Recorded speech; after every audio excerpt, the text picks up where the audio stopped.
lower you. Yeah, lower me. Go ahead. Check. Yeah, okay. No, you're cool. That's better there. You're good. Yeah, there. So.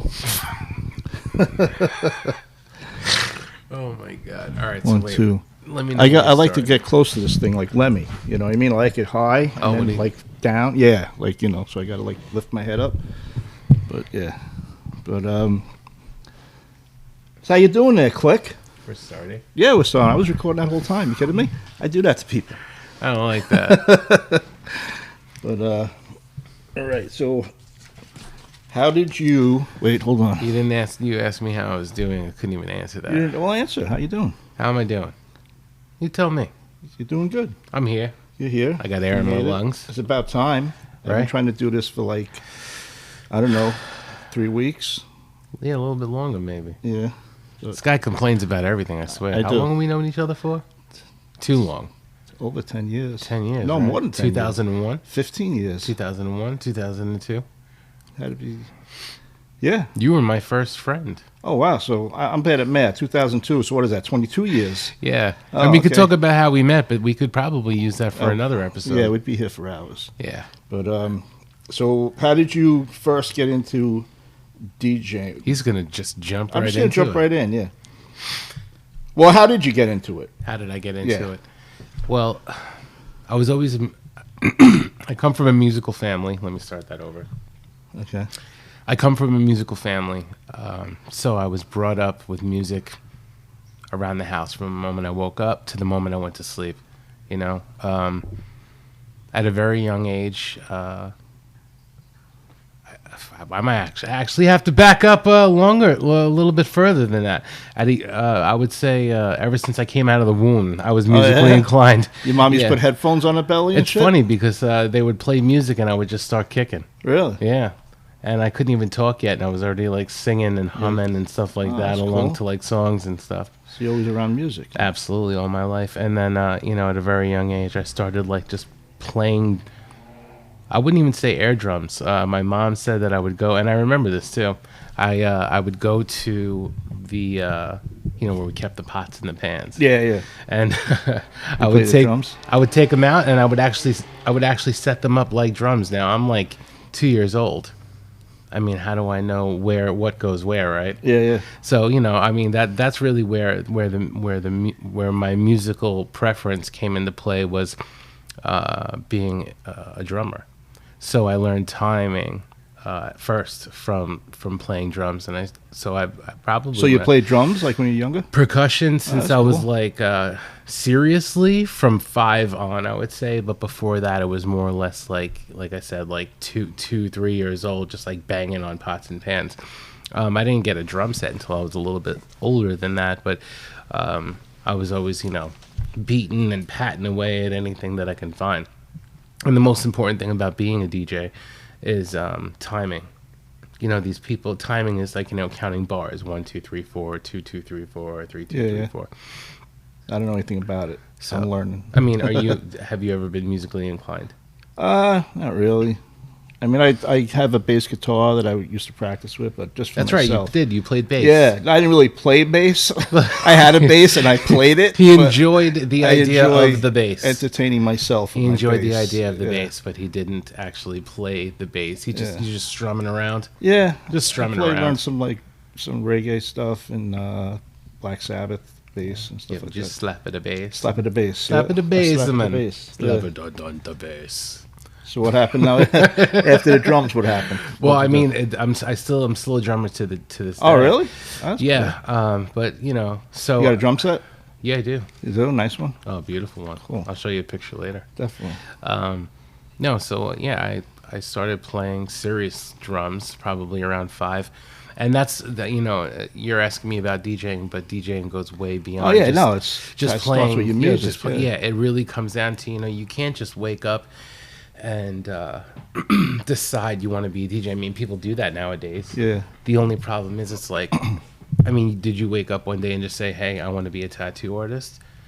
Since I was 12, I wanted to Right, be a tattoo but artist. what did you do first? You I drew, yeah. Okay, Drew, so you painted. have. Go ahead. Yeah, drew, Yeah. paint. Yeah, you drew. You were Yeah. a painter. Did you sculpt anything like that? Not really. Yeah. Not until I got older. Okay.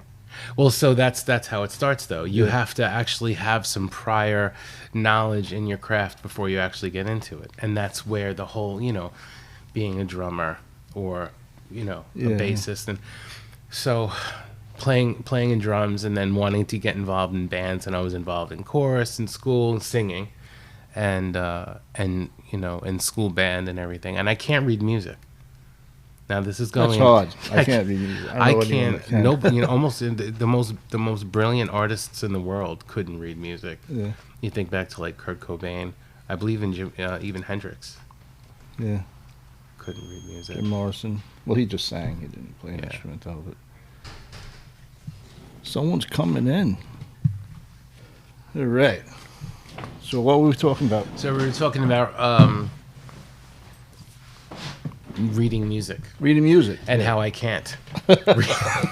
Reading music and how I cannot read music. Yeah. But yeah, like I was saying, some of the most brilliant artists in the world are unable to read music. The funny thing is, you really need to turn your phone on. No, it's part of the thing. It's real. So I should I put some real. I should put my ringtone on? No, I'll turn my volume down. Okay, you sure? Yeah. All right. That's good. Hey, listen, whatever floats your boat, whatever sinks yours, whatever. You want to answer that first. He wants to run a podcast. This is the Lost Podcaster, ladies and gentlemen. Lost.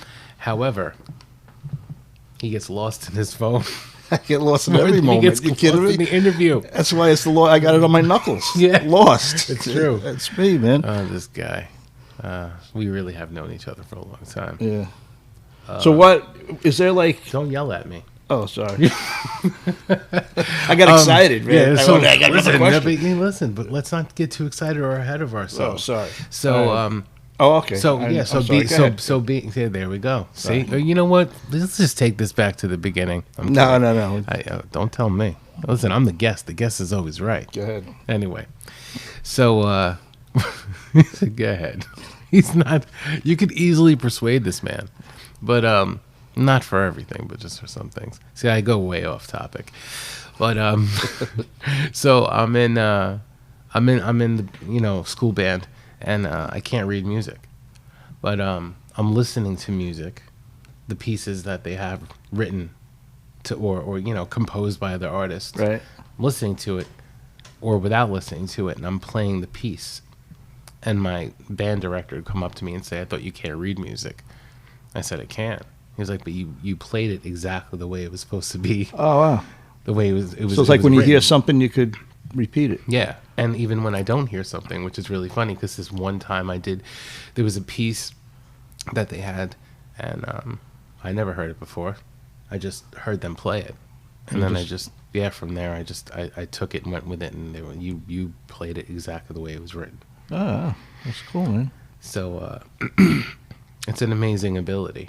And it makes you feel really good when you know that you can feel something like that. Yeah. And that's what music is. Music is a feeling, and it's supposed to take you on a ride, give you an experience, Are you punching my microphone? I just punched him. Yeah, that's for yelling at me. Sorry. But anyway, this is the second time you've yelled at me. I don't appreciate that. We don't talk but that's about the first time. that's for another episode. But okay, so yeah, so I mean, throughout the years, I'm in different bands and stuff like that, and then I also got into rapping. So I listened to, I winded up I'm very musically eclectic.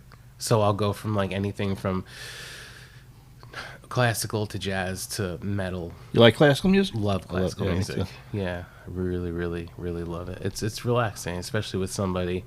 I've suffered from anxiety and depression my entire life.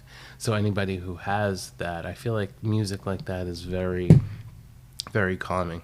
And then again, we can save that whole mental health for another episode. I think we got a couple episodes. Yeah, no, I definitely want to do one on mental health. Yeah, I want to try to do these to help people, like with the drugs and absolutely. And, I just want to do mental health and right.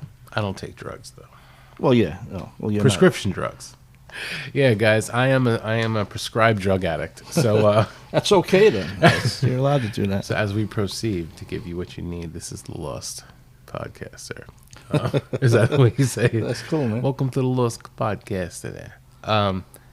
So fast forward, yeah. So I, from getting, being into, an array of music, classical, jazz, hip hop, maybe even a little bit of opera. The only thing I can't get into is like show tunes, like like musicals. Yeah. Like it reminds me of the Seinfeld episode. About like, Grease. Please don't even get me started on Grease. I sometimes that song gets into my head and I'm just like, oh my God, please, please, please just stop thinking about that. It just gives me anxiety. Talk about anxiety. Oh my God. But no, it's just like, when it comes down to musicals or, anything like that, it's like if you have something to say, just say it. Right. Why do you got to sing it? Yeah. Just say what you got to say. I don't need a whole song to break out.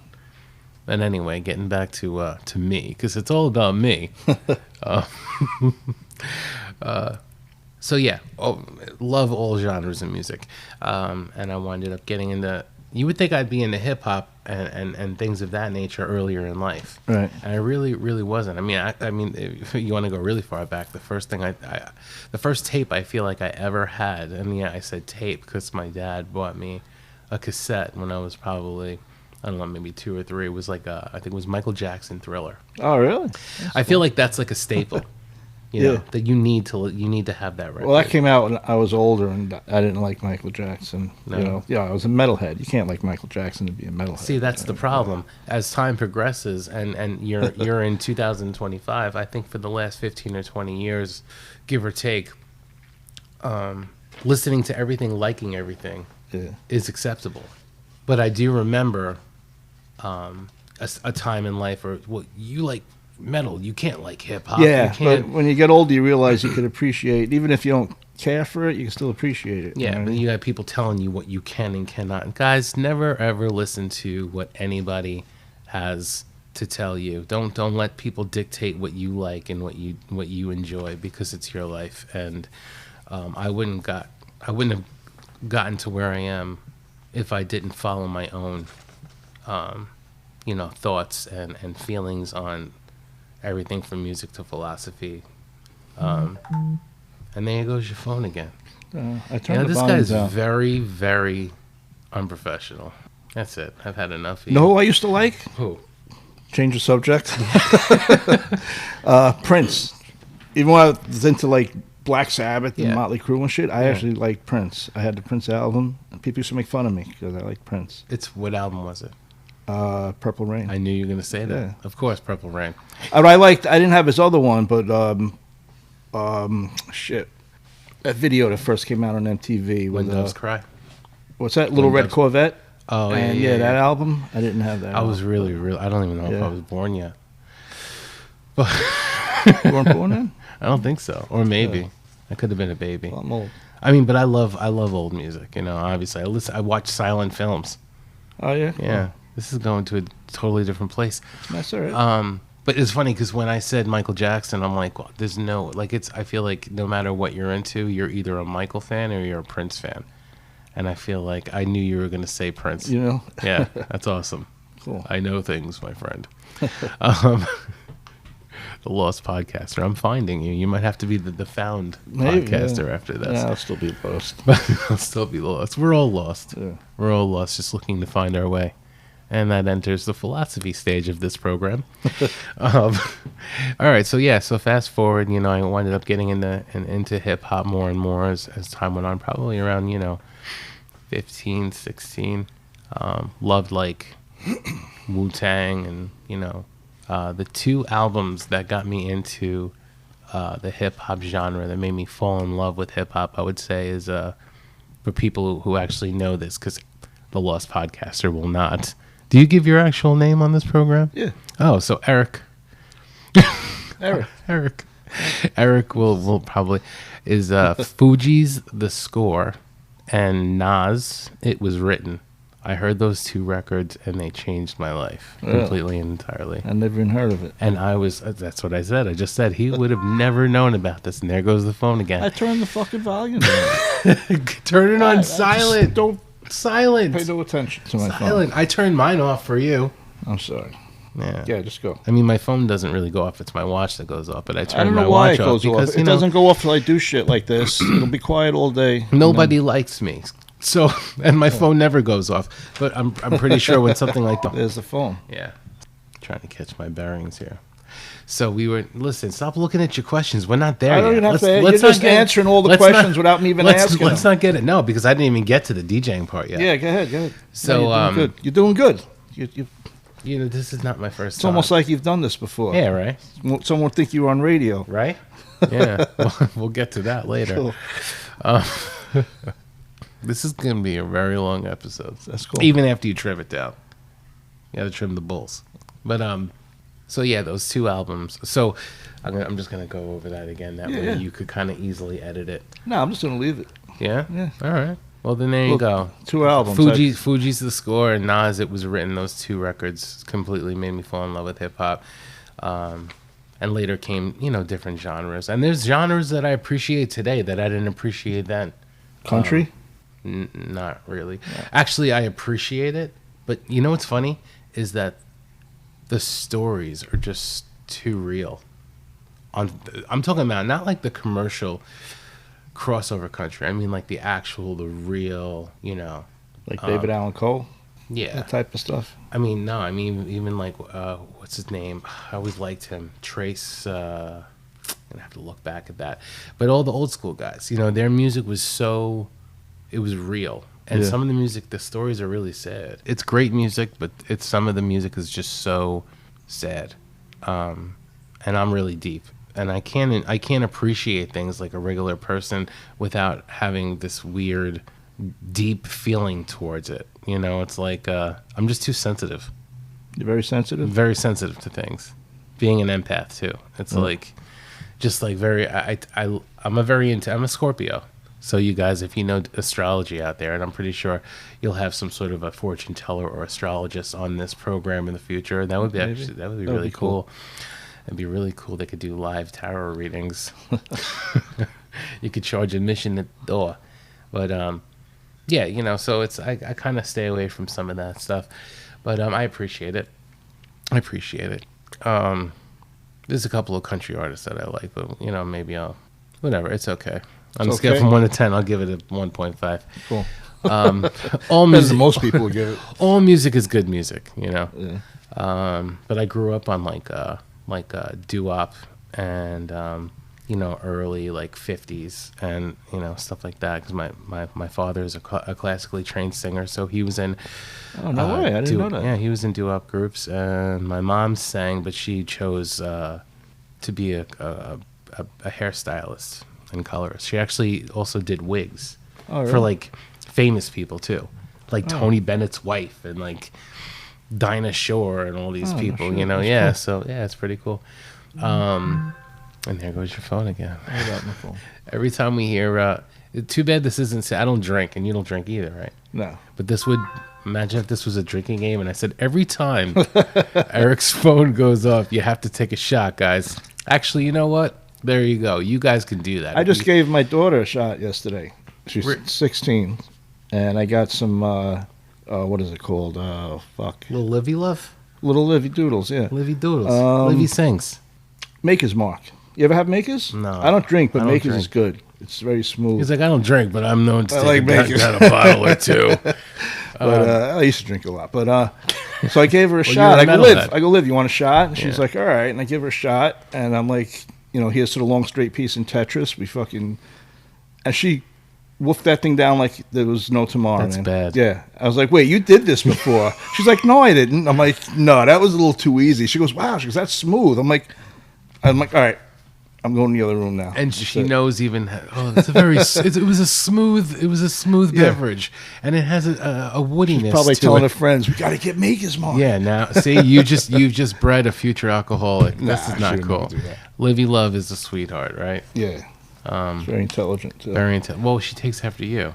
I think Eric is, and I'm not even joking. Let's just be real for a second. Eric is probably one of the most intelligent people I've ever met in my entire life. Carried away. And I mean, your books are great. Oh, thanks. I never really read them, but no, I'm kidding. But no, he has great ideas for like different books and characters and stuff, and I love that. It's about you. It's okay. Well, we're gonna turn this around on you one time too. No. It's a two-way street. Yeah. You know, but yeah. So whatever. I getting back to it. I was always in bands, and I wound up finding my way to hip hop. And I wanted to, get further into that because I wrote poetry and stuff as a kid too. See, I'm just going back and forth. I used to write poetry. And you know what actually inspired me to be a poet? What was it? Jim Morrison. We were just talking about this earlier. Yeah, because it's funny because I saw the Oliver Stone Doors movie. Oh, that was when great. I was young. Yeah, amazing. And did you ever read The Lords and the New Creatures? His poetry book. No, I did not. Oh, it's good. I would love to. Yeah. It's not great. I know an American. He's more poet. of a songwriter than a poet. I love it. Well, it's more spoken word. I feel it's like more of a feeling. But he's what Morrison is what got me into poetry, which leads me into songwriting. But I'll get to that later too. Yeah. So found hip hop, and quite a few years, maybe 5 years into it. A couple of my friends, I'm like, hey, let's start a group, hip hop group or whatever, like a rap group, and. I had a neighbor, it's a friend of the family. He was a DJ. And then my mom's friend, which she's no longer with us. Oh, I'm sorry. Yeah, it's terrible. She's a sweet woman. This woman, Linda Bolivar. Wonderful, wonderful human being. Such a good person. Her ex-husband had his DJ equipment in her basement. So she said, for a while, she said, you could hold on to it or whatever. Oh, wow. I didn't really know it was like DJ equipment. I was just like, hey, listen, like I basically need a PA system so I could rap with my friends. And I'm thinking I'm just going to produce with this stuff. And so my neighbor, who was a DJ, set the stuff up for me. And lo and behold, what is it? It's a DJ setup. It's one of my first DJ setups. Oh, wow. It was just CD players and, a mixing board and, speakers. So wait, on the CD, how do you... Couldn't. Oh, you can't? Okay. You knew I was going with that. for those who can't see, he's making that little, that little wiki, with my finger, when you scratch a record. Yeah, he's like, how do you, I'm like, what, diddle it? No. But I don't do that. But anyway, back to it. This guy just... so yeah, I'm like, okay, wow, this is a DJ setup. So along with getting into rapping and stuff like that, I'm like, well, let me give this DJing thing a shot. And I always thought just DJs were cool. I was like, oh, it's that's really cool, and I just started. I mean, I started the rap thing, and I wrote lyrics, and we rapped over industry tracks. For those who don't know what industry tracks are, it's just like music that's like out there. So instrumentals of anything I could find, for like the most current music that was out, hip hop wise or whatever, or like samples of like an old song or something like that, and real hip hop, Yeah, so it just went from there. But within that time, I'm also getting more and more into DJing, and time progresses, and then we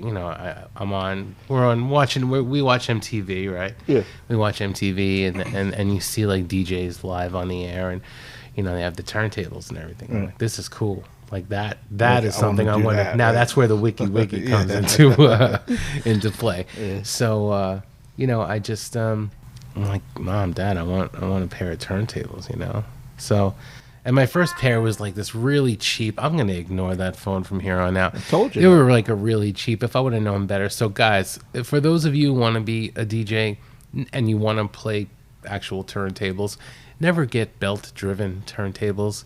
You need to get like, they're motor-driven. So belt-driven have no power. You won't be able to scratch, let alone hardly mix anything with it.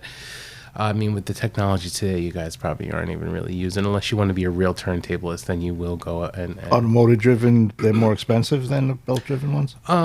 Yeah. But it's also, I mean, that's what you need in order to DJ. I mean, belt-driven. Yeah. But I think in the long run, belt-driven turntables kind of like made me a better DJ, because once I got on a pair of Technique 1200s, those are motor-driven. It's called direct drive. Yeah.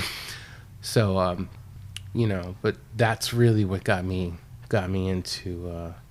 But going all the way back Again, I'm just back and forth. That's So when right. I was a child, I would always, if there was a record playing in the house, I would touch it, stop it, and go, back and forth. Right. A little kind of like scrap, whatever. And my parents, don't touch the record. Yeah, You're not you're gonna supposed to ruin the touch the record. yeah. So, but I guess that's probably my first time trying out the whole DJ concept was before I even knew what that was technically, and that was like when I was just a child. But yeah, singing and everything from a very very young age, and but we're getting into the whole DJing thing now, and that's how it starts. So, I got my setup, turntables, mixing board. It took me a while to catch on to like actual, mixing, from one song to the other, and making it interesting.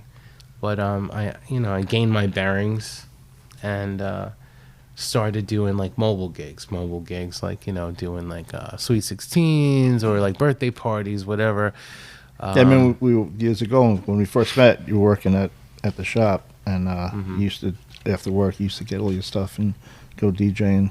Right, but that was nightclubs though. Oh, So okay. So this is even before that. So Okay, I started doing mobile gigs. Wow, man, 16 years old, 15 years old.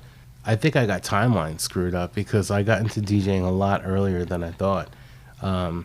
Yeah, but Yeah. you never really remember. You I would always say like vague. I have a pretty good idea. Yeah. But then you go back and it's like, no, I just remember because I remember the people I was hanging out with at the time, or like the music that was out. That's how I am able to remember dates, times, and eras and stuff like that. It's basically like, oh well, this song was out at that time and it just come out. What year was that? 2000 whatever, or like Yeah, so you kind of can I'm like, oh, so that's narrow it down a little better. Absolutely. So, I started doing mobile gigs and stuff, and it was kind of just to you have to learn a little bit. But I always wanted to get into nightclubs. I had this friend, which to this day, I guess you could call him a friend because I've known him for a very long time. An acquaintance, but a friend. Right. And I can't remember. I think I met him through a mutual friend, and he went to clubs and stuff. But he basically said to me, oh, so you DJ? If you drive me to these clubs, I'll introduce you around. So every club that I drove him to, I guess he wanted to drink, and I didn't drink anyway. So getting to that again. Yeah. So I don't drink, and so I shook hands with everybody, and there was one club in particular. It was called Galaxy, and I met the owner, and the first time I went there, I just had a really, really good feeling there. It just felt like home. Just a good feeling, and I can't recall how I started playing there. Maybe I just like jumped on. Hey, can I? And there was a resident DJ there at the time, and which at the time I thought he was the biggest. Are we allowed to curse? Yeah. He was just the biggest. In my mouth. I'll keep it clean. I can't. He was the biggest. In my opinion, at the time, he was just the biggest piece of garbage. But then again, you never know anybody until you know somebody. Yeah, and he was still, a piece of trash. But He's a fucking trash. He was, but he was, he turned out to be a cool guy once I got to know him. But he was a DJ there, and so he's cool, but he's still kind of. well, I mean, if you walk in, even in like today's world, you walk into any club and you talk to, or if you're going in for a guest spot, most of the time a DJ, if you're walking into quote unquote, it's their house, Right. you walk into their home and they're very like on the defensive. Like, you're not going to come in here and try and take my spot type Right, thing, yeah. and I get like that too. I'm not going to lie. Yeah, well, that's like your livelihood. Yeah. Or whatever. So long story short, he just got annoyed, and I guess he had everybody there. I feel like everybody in that club that night were like his people. Yeah. Because he was just like, he got on the mic when I was DJing, and he was just like, whatever he said, he was just like, I'm out of here. And he left, and the entire crowd left. And Oh, no so shit. the owner turned to me and he said, "You want to be the new resident?" Oh, wow. And I'm like, yeah. Hell So he yeah. quit right He there? quit, and that just opened up the Wow. yeah. All right. And Did I had you a been- favor. Yeah, and like over time, I mean, I ran into him plenty of times, and me and him we're cool. We've always been cool. Never had a problem. And I don't even think it was personal. I just think it was the fact that he just felt undercut by this, 16-year-old kid that just comes into, a nightclub that he's been playing at, and, I'm not going to say take his shine because I don't even recall being. Well, you did take it because she left and he got the job. Yeah, I guess so. Yeah. But being around amazing DJs after that, a couple that come to mind, just like DJ Theo, DJ Ev. DJ Ev is actually a DJ for EPMD. So you guys, Eric's looking at me like, who the hell are these people? Yeah, no. Either way, it doesn't matter. These guys, Rob James, Eddie Tagone, Mikey Bitchass. It's a real DJ. Rest in peace. He's no longer with us. Oh, yeah. Great guy. I feel like it's all the good ones, I always say that. I feel like you really got to be a bastard just to be able to stick around. Yeah. It's like, guys, if you want to live forever, just be a piece of shit. Be a prick. Yeah, be an asshole. Because if you're a good guy, it's just like, when they say the good die young, that's pretty much how it goes. But so that's really how it started, and from there, I don't know, man. I just lucked out. But even before I was a DJ in clubs, like very shortly before, I had my name, and I guess I could get to how I got my name. But DJ Click, right? When did you get that? It started DJ Click, right? But I'd walk into Hamptons clubs, 'cause we're based out of Long Island. There's no secret in that, I don't think. No, do you tell people about Long Island? Yeah. Hey, Long Island. I'm talking about from That's Long why Island. I talk like this. And I'm 100% Sicilian, so I have a reason. What's your reason? Puerto Rican. I'm from Long Island. That's what you got to say. I'm from Long Island. So that means you Spanish and French, man. So Long Island. So you should. Spaniard. So you love French toast and freestyle, or frog legs. Do you like frog legs? No. Do you like any My father French? used to like frog legs. Yeah. He used to tell me about frog legs. He's from the old school. Yeah. Yeah. And he's Spanish. And he liked frog legs. Where did this French thing come from? Well, my mother's part French and Russian. Oh, wow. And my father had a little French in his blood. He said his grandfather was French, but the rest was Spanish. Did you ever get into freestyle music? No. See, Puerto Ricans love freestyle music. Where were you born? I was born in Patchogue. Oh, wow. Yeah. How was Patchogue back in 1921? 1965. Yeah? How was 21. I don't know. I was just born. I was a little baby. How the fuck am I supposed to know? No, I'm saying just how was the culture out there? Like, what was it like? In Patchogue? Yeah, what was it like? What kind of people? I was born in Patchogue. I didn't live in Patchogue. I lived in Farmingville. Okay, so how was life in Farmingville? It's pretty good. Yeah? Yeah. Hickey, Yeah. It's like pretty hickey back then, but now it's all built up. Being that we are talking about music, though, like, what's the first concert you ever went to? First concert? Yeah. Do you remember? I feel like you're going to say Kiss. No. The hell, the fuck is their name? I have a couple ideas, but I'll just listen. Yeah, name people. I'll tell you if you're right. Oh, come on. Def Leppard. No, it was before that. I can't think of the name. I just turned 60, so I get brain spasms. I can't remember shit. I mean, it was not the old school guys. Not like what kind of music was it? Like, it's like a mellow rock. Mellow rock. Yeah. They're all brothers. The Doobie Brothers? No. Hold on. I'll remember it. I'll blurt it out later when you're in the middle of saying something. I said Van Halen. No, not Van Halen. I never saw Van Halen. I saw Ozzy. Allman I didn't Brothers? go to a lot of concerts. I saw Ozzy. I saw Heart. That's dope. Yeah. I was going out with a girl that loved Heart. It's funny that I see Heart. It's funny that you say Ozzy, and I mean Ozzy. Dio. Love Dio. Yeah. Sabotage. Ozzy or Dio? What's that? For you, Ozzy or Dio? Ozzy. Yeah? Definitely. Yeah. Really? I love the Mob Rules record. Yeah. People used to say Rainbow. Yeah.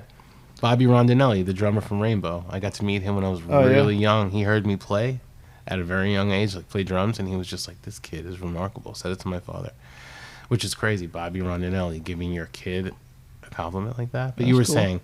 And I forgot what I was saying. We were talking about Rainbow and Dio. Yeah. I'm lost. I can't. You are lost. I got lost. He's lost. And welcome to the Lost Podcaster, ladies and gentlemen. We were talking about, you said the first concert you ever went to. Yeah, I couldn't think of their name. You can't think I still don't fucking know. Fleetwood I'm going to blurt it out. You're going to be like, you couldn't remember that? Fleetwood Mac? No, not Fleetwood Mac. REO Speedwagon. But I've seen, Sabotage, Dio. Sabotage? Yeah. You mean Sabotage? Sava with a V. Savatage. Savatage. Yeah. Okay. And that was actually New Year's Eve. It was Dio, Savatage, Megadeth. Well, what year did... I don't even remember. But what record was out at the time? What Megadeth album was out? It wasn't Countdown, right? Peace Sells, but who's... Yeah. Oh, yeah, Peace Sells, but who's buying? Yeah. That? Wow. So that was before even, like, Countdown. Countdown to Extinction. Yeah, I don't know. I got Countdown to Extinction is the first album I ever heard. Oh, really? Blew my mind. I was like, I was too young. I didn't even know that he was a part of Metallica first. A very important part of Metallica. Wow. Yeah. This should have just been about music. It's all about music. And your phone and going my phone, off. Yeah. What the fuck is this? And it's not even an iPhone, guys. It's like an Android. Yeah. I'm just going to turn it off. Because it seems to bother you. Listen, I'm very easily distracted. You would think I had ADD, but I don't. I get it. Watch him It's getting... about you, not about me. No one cares about what I saw. Watch this guy now get, like... turn on his phone. Oh, I've been trying to get you. Yeah. I've been trying to get you. It's an emergency. Livy Doodle's asking what my whiskey is. Yeah, exactly. Exactly. I swear to God, if I told you I was going to say the same thing, would you believe me? I believe it. Like, I just can't get over how smooth that shot was. You better check on her. Yeah, she wolfed that thing down like it was no one's business. How you feeling today? You doing anything? What'd you have for breakfast? Was it liquid? Yeah. Livy Doodles, you better watch yourself. All right. So you don't remember your first. I can't remember. But my first concert was Metallica for the Load tour. That's cool. Yeah, I think I was like 12 or 11 or something like that. And my second was the Misfits, but not. Oh, no shit. But not with Glenn. It was with Michael Graves. It was the American Psycho tour. Oh, okay.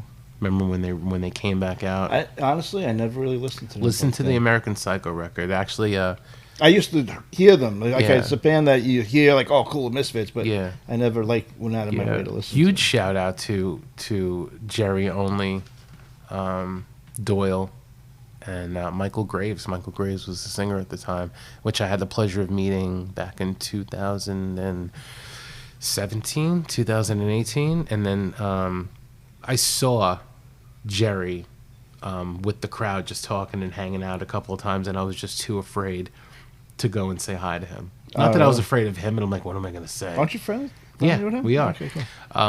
So huge shout out to Jerry Only and Doyle and to Michael Graves. The first concert I saw, I remember while you were on the phone. I didn't remember his name, but he was married to Cher. The singer was married to Cher. Sonny? What? Sonny? Not Sonny Bono. No, the other guy. He has that a daughter. The daughter's like trans, or the son went transgender the other way around. He's married to Cher. What the fuck's his name? Married to Cher now? No, not anymore. No. The fuck's his name? Let's Google that shit. Cher husbands. Didn't she have like 15 of them? Yeah, one of them. One down the line there. If you had the chance to date Cher, would you? No. Ever? No. At any point? No. No era? No. I don't know. For some reason, I remember myself being really young watching Mask, the movie Mask. Yeah. And I guess she was good looking. Yeah, she was really good looking. If you didn't know who she was. Yeah, until you heard her sing. Until you heard her sing? Until you heard her sing. Then you knew who she was. Yeah. Man, I got to. Oh yeah, see, Greg Allman. Greg Allman. Thank you. I said the Allman Brothers. No, you said the Doobie Brothers. I know that was before you got your phone call, and then I said the Allman Brothers. You're like, no, I never seen these guys. I saw Black Sabbath and. I thought you said the Doobie Brothers. Well, yeah, but the second thing I said was the Allman Brothers. All right. Yeah. I don't know why I couldn't think of it. I tell you, man, I got to get. Dude, this guy needs to start listening. You know, he's the lost podcaster. What does an interviewer usually do? Right, their job is to listen. And for some reason, this guy doesn't listen. Wait, what did you just say? See? And you know what's funny? You almost got me. I was going to say no, because you don't listen. It's about you, not me. It is about me. It's all about me. No one cares what I did. I care. I know you do. I care.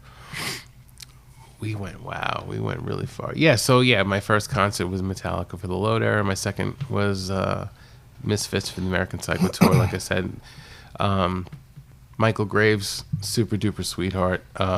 Jerry Only and Doyle too, great guys, absolutely awesome guys. So big shout out to them.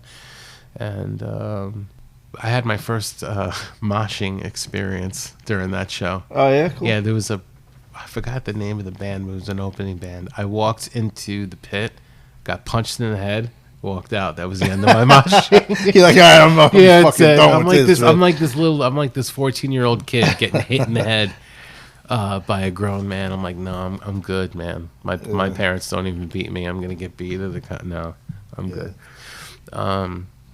Yeah, so I mean, it's always been so. See, one of the curses of doing what I do is that sometimes I wish I only liked one type of music, because liking so many different types of music, your mind is going in so many different directions. Right. So you don't know. It's like one day it's like, man, I really just want to be a drummer in a band, and the next day it's just like I just want to be a world famous DJ, and then the next day you're like, I want to be DJ in a metal band. You know what I'm saying? Like, but you have to only play one certain kind of music when you DJ. No. Right? Oh no. No, I play like everything. in the clubs though. Nope. Really? I play everything. Oh no shit. In some clubs, the only thing that's off limits sometimes is like house music and like rock and stuff like that. Right. But like in an open format, atmosphere, I play everything from like, I mean, I love alternative punk. Like alternative like they call it emo, just like early 2000s and stuff like that. I love that stuff,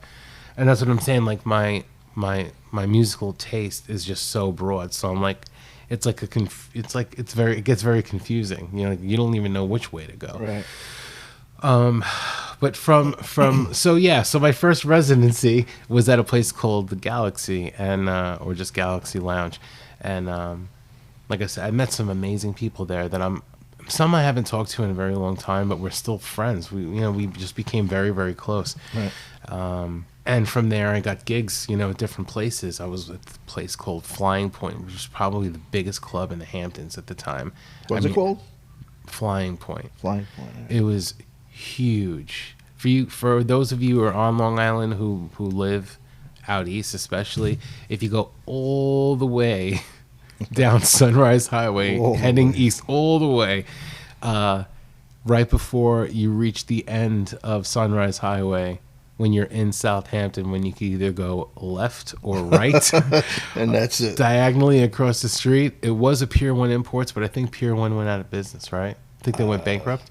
But anyway, that Pier 1 Imports was Flying Point. And when I tell you, wasn't Summers out there too, right? Oh, that was out in that was so. I started getting into it before I think your phone rang for the 15th time. Yeah. Before I was even like really a DJ, I went to a club with my friend and his brother. We were underage. Right. They let me into a club, and they were like, "Where's your ID?" I was like, "Oh, I left it at home." And they're like, my dog ate it. Yeah, they're like, "How old are you?" I'm like 18. And they're like, "You need to start bringing your license around with you. You're 18 now." So I got into the club. But it's funny because before I was even really like a DJ like that, it's like, it's like the old saying goes, fake it until you make it. Yeah. I was faking being this well-known DJ before I even was. It's attitude, man. You really have that positive attitude. Yeah, confidence and attitude go a long way. Yeah. So when I first did get into DJing, though, before I keep on getting ahead of myself, before I really got into the clubs and stuff, or even really started DJing, private parties and stuff, which I gave up shortly after I started in the nightclubs. But I needed a name, and I'm just like, I'm a DJ now. Like, I need a name, And I went through all these different names and ideas. And one of them was DJ Slick, which to this day, because my hair used to be slicked back. Right. It was typical Guido. Hey, I'm from Long Island. I'm Sicilian. What do you expect from me, right? But I am glad that I never called myself DJ Slick, because there's about 8 million DJ Slicks out there. Yeah, it sounds like Slick just a cliche or common. Yeah, it really is. Yeah. So I'm like, I need a name. And I was in math or science. You used to get those activity booklets where it's like they're fun, and you don't know you're learning something, but you really are. And at the end, and I feel like I have the magazine somewhere, and if I don't, I really wish that I did keep it. It was at the end of this booklet, the last page, it was like a comic strip, and it was It was a parody of The Wizard of Oz. And I'll tell people that I got my name from this comic strip. Right.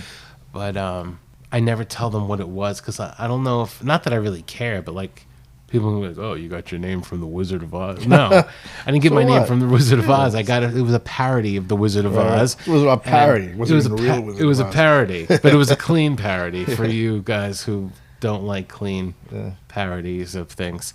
But that's for some other episode with some other person. I actually have access to some of those people if you want. For those of you who forgot, because I almost forgot what we were talking about, is that it was an activity booklet I was reading in math class or science class. It might have been math.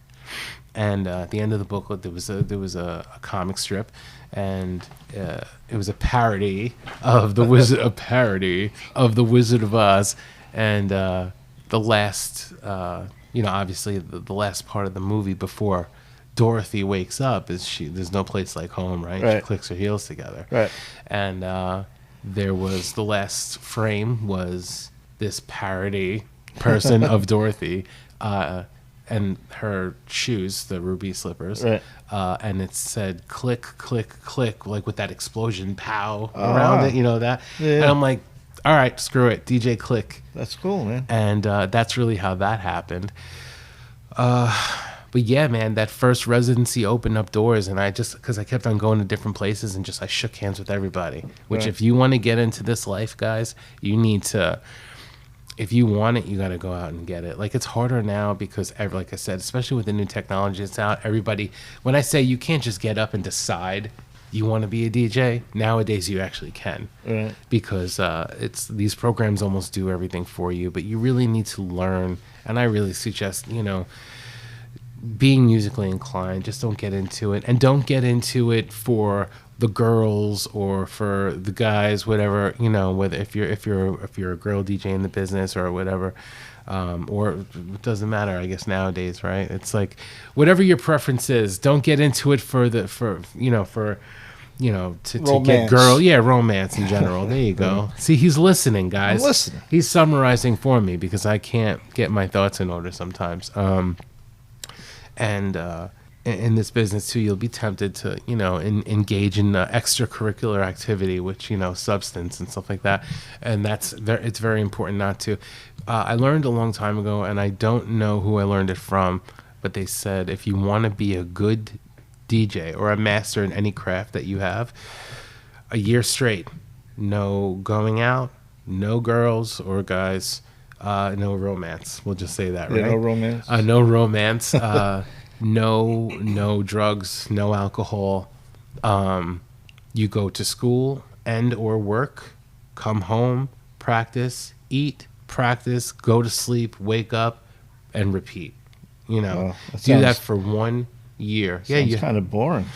It's if you love what you do, you're an artist. Fucking around, If you could tattoo every single day, when you first got started, you would have probably been like, hell yeah. I get to draw every day, I get to paint every day, hell yeah. So they said, that's how you actually become a master of your craft. You just have to block out everything that's there. And you know what? I didn't have a life anyway.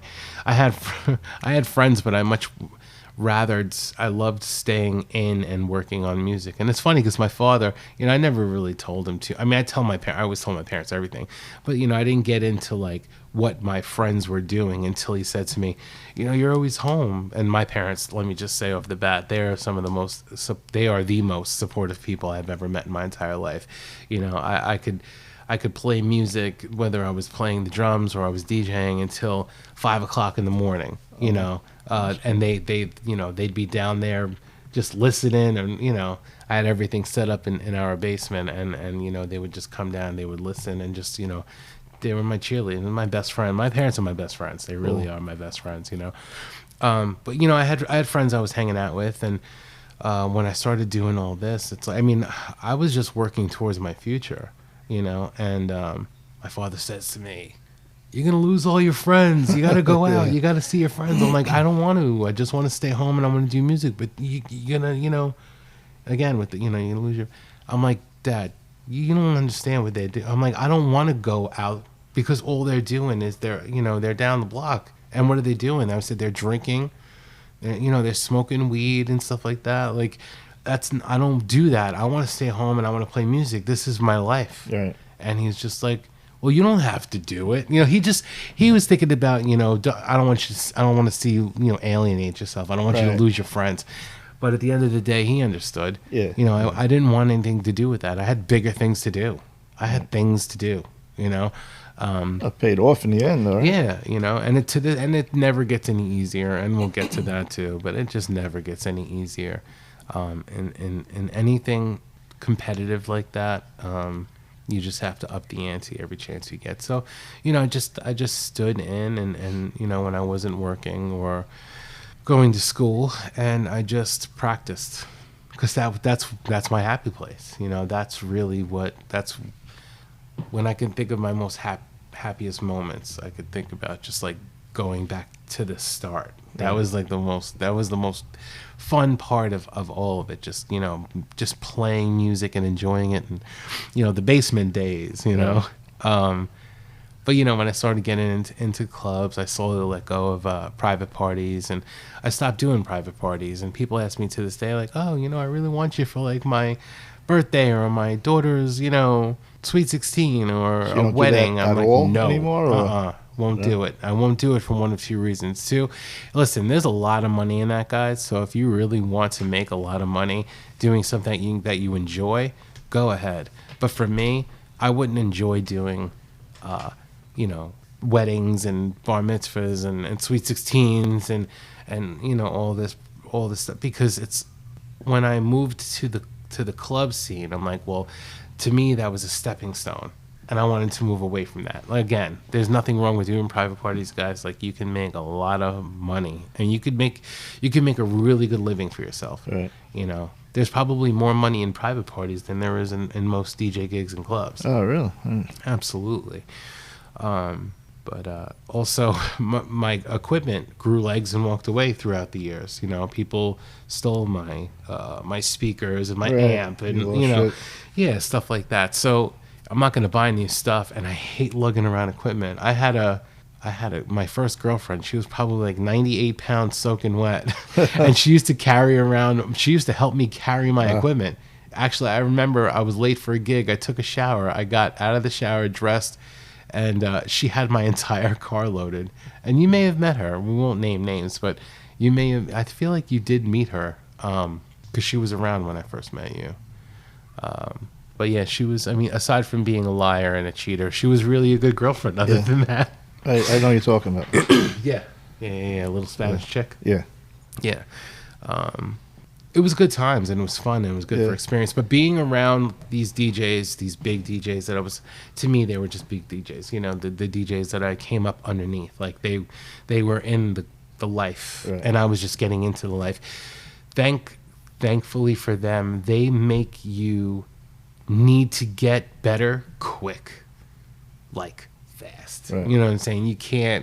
You got to keep up to them, so it's thankfully, thanks to these guys, it made me the DJ that I am today. And I always, from them all the way back to the person who said, "Hey, drive me to these clubs and I'll introduce you around."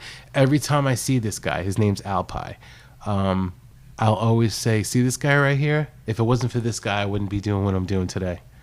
And some people, it's like they forget where they came from, or they forget who did things. I never forget anything. You do anything for me, 10 years down the line, I'll be like, "You remember when you did?" Like, dude, it's like, I still remember that time I yelled at you. You broke my heart that day. Sorry, and it was so funny how ironic this was, because we were talking that day, and I'm like, we've known each other for a really long time, and we never had any arguments, disagreements. We just always were genuine, good friends. Yeah. And I would say 45 minutes later, something happens to his phone, and he thinks that I touches his phone. No, it was, and it wasn't even you. It was just that whole environment back then, and that and you were just there. Yeah, I was there. It would have been, if there's someone else there, it would have been them. You know what I mean? I don't think so.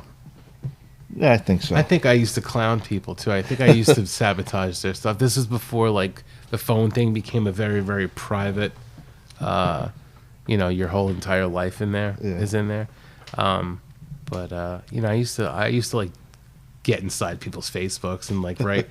Our good friend Sharpie, rest in peace. I went to his into his Facebook and I like did all this gay pride stuff on his Facebook. You did that to me once too. Did I think so. No, I didn't. Oh, someone else. Yeah, I never did that to you. See? Yeah. See? You see? He's trying to blame me. I ain't gonna yell at you. Don't worry.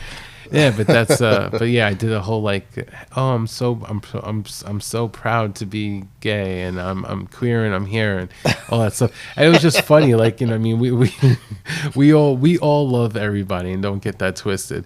But it was just funny because Sharpie was just so easy to clown on and he knew how to take a joke. Yeah. I love that man. Yeah. I miss that guy, man. I used to fuck with him all the time. Yeah. He was always very easygoing.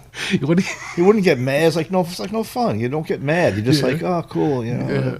Oh, he just did so many funny things. Here's a little story for you, actually. We were at the Deer Park location. I mean, obviously we know, so Eric's a tattoo artist. I'm a body piercer as well as being a DJ. So we were working at a location in Deer Park, and I was working with Sharpie. And it was the end of the night. He was gonna go. He was getting ready to leave, and I got into his Honda. You know, he had the Honda, the silver Honda. All of his remote control, because this man loved his remote control cars. All of his. Oh, you fucked with his cars? No. Okay. So all of his. I wanted to get into his. That's not cool, man. I wanted to get into his back seat and scare the shit out of him. I wish I would have recorded this. I really wish. It probably would have went viral. I couldn't get into the back seat because all of his cars were back there. So I got into his passenger seat, and it was in the back of the shop. So there was not much light back there. So, okay, good. He's not really going to notice me right away. He got in his car. I can't get through this without cracking up. He got in his car. He got his seatbelt on, and he's about to start his car. And I'm like, hey. And he was just like, oh. Yeah, if you know Sharpie, out. You know the way he moves. Yeah. He's like twitching and trying to get, he opens up the door and tries to get out of the seat. And he can't get because he got the seatbelt on. Dude, oh my God. When I tell you to this day, and this must have been over 10 years ago, and I'm still laughing about this. I'll laugh about things that he's said, things that he's done. He was just a funny dude. Yeah. Great guy. Cool. Again, rest in peace. But, man. That was drugs, too, which is why I like having people that recovering from drugs, trying to help other people. And he really tried, though. Yeah. He really did try. He was getting clean at the time. But then again, I can't speak for someone who's not here anymore because I don't know exactly what he was going through. All I know is that it didn't matter what drug he was on, didn't take away from the fact that he was an amazing human being, and he would do anything for anybody. Yeah. Like you. Kind of like me. Yeah, kind of like you. Eric's a great guy too, but he won't take a compliment. Yeah, so you know, it's funny, man. I think about my career path as far as DJing and everything, and then I think about just life experiences that I've had. Like we keep on veering off to like different, that's cool, man. Yeah. But you know, it's funny wherever because it goes, you know what I mean? But I think that's my happiness, is like the little experiences in between. Yeah. It's the little moments in between the huge moments in life that really... The little moments that count. It really is. Yeah. You know, and the memories that you have with people, especially if they're no longer here, it's like, you just... When you have that moment, hold on to that moment, because you're really going to appreciate that moment forever. Yeah. You know? Like even if you bring up a memory, like, we went to whatever, Ozzy concert with whoever your friend who, let's say, passed away, and you talk about the big thing you went to, but then and then you bring up a little moment that you remember forever, and it's that little moment is what counts. Absolutely. You know, just because like Ozzy's on stage singing, it's like, no, it's a moment this guy fucking did whatever, you know. Or how I'm the shortest guy in the room, and I'm always behind the tallest guy in the room. But yeah, you know, so all these doors opened up for me when I started DJing. It's crazy. It's crazy how quick things happen. But all the friends that I was hanging out with, They weren't drug addicts or anything. They just they were kids. Yeah. We were kids, man. Just like the They party. wanted to drink. Yeah. They wanted to smoke weed. I didn't want to do that. I would nurse a beer the entire night, and I would empty it out little by little. Oh, you were one of them? Yeah, I was one of them. Man. And they wanted to stop giving me beer because they're like, "Oh, you friends anymore." Yeah, they're like, all you doing is wasting it. I'm like, no, I'm not. Yeah. You know, not we that had a friend like that. He'd throw his beer, drinking, and when it hit, my brother called him out on it. He goes, because he passed away, I'm not even going to mention his name, but my brother would be like, he goes, that was a fucking full beer. That was not in it. Because you could tell, if it hits, it's like boom, boom, it's like hollow. Yeah. This was thud. Yeah. He's like, if you don't want to drink, don't fucking drink. Yeah. Don't pretend you're drinking and throw the fucking beer. And then my friend Phil, forget it. You wasted beer, he'd kill you, man. Yeah. He freaked out on it. Yeah, no, these guys just don't drink. No one gives a shit. Oh, yeah? My friends were like, have a beer. Nah. Yeah, they were like, Do have a whatever beer. you want, yeah. They were like, Didn't have matter. a beer. And just wasn't for me. I drank once intentionally to get drunk. And all I felt was confused. Really? That's You only it. got drunk that once. But I don't even think I accomplished the whole drunk thing. I think I Got a little just confused before I was you. just confused. I was confused and paranoid. Since when does alcohol make you paranoid? Does alcohol I guess make you paranoid? everyone reacts different, I guess, for everyone. Yeah. I don't know. Right? So yeah, that was my whole. For a short time, like I would have like little cocktails, but they were like when I first started DJing, but they were amaretto sours. So if those of you who even know what that is, it's 98.9% sugar. So you're just gonna get a sugar rush out of it. It's like drinking a Red Bull. There's hardly any alcohol in that.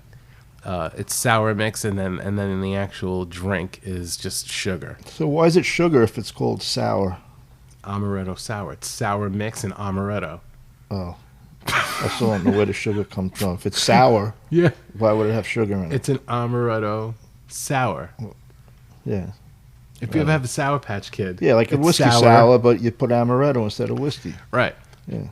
So how could it be sweet? Like the Sour Patch Kid. Yeah, yeah. It's sour. Oh, then It's sweet. And then All it's gone. Then it's gone. Then it's gone. So,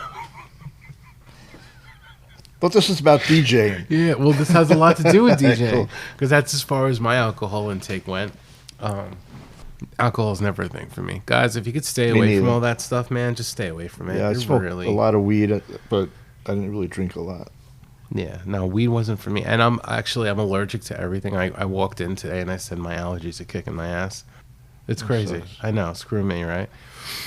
FML, hashtag that. But, yeah, so I just, I invited my friends to come to the clubs with me, and they never came. But I'm just like, dude, you can go into a club, Right. you can drink. I'm pretty sure I could have got them hooked up with drinks all night. You want to drink anyway, right? Yeah. And they all smoke cigarettes. We all smoked cigarettes at the time because I come from a town called Manorville, and there's nothing to do out there. So you could There's smoke nothing. cigarettes, drink, and get into trouble, I guess. I really never got into trouble. I was really a good kid. You're a good kid, And an huh? honest kid. I never lied to my Yeah. parents. And I was going to say, because you were talking about how Livy Doodles. Yeah. I always call her Livy Love. That's right. Livy Love, Livy Doodles. I actually have a friend. So my mother's name is Olivia. And I have a friend, Olivia, that she's a bartender and manager at a nightclub.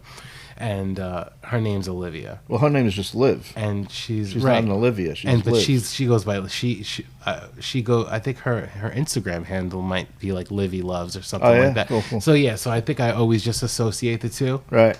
and I just think it's cute. Yeah, and no, I still remember your Liv as a little one. Yeah. Livy Doodles who Yeah, who I idolized Miranda Sings Yeah. and Oh, yeah. yeah, it was acting all the time. Which Yeah. if Liv, if you hear this, don't give up acting. You were too good at it when you were younger. I'm pretty sure you would She murder gave it it up. now. Don't give it up. Just follow your dreams. Remember that? Yeah. David Hasselhoff. Yeah, follow your dreams. Follow your dreams. Yeah. I wish we still had that. We could probably make it again. Yeah. Like Frank's Pickle Barrel ass. You guys don't know about that either. We have a lot to talk about. This is going to have to be like a 3 or a 4 part interview. Yes, I mean these. My friends could have came with me to these clubs, and they never did, and I don't know why. Maybe it was just meant for them to live their life and for me to live mine.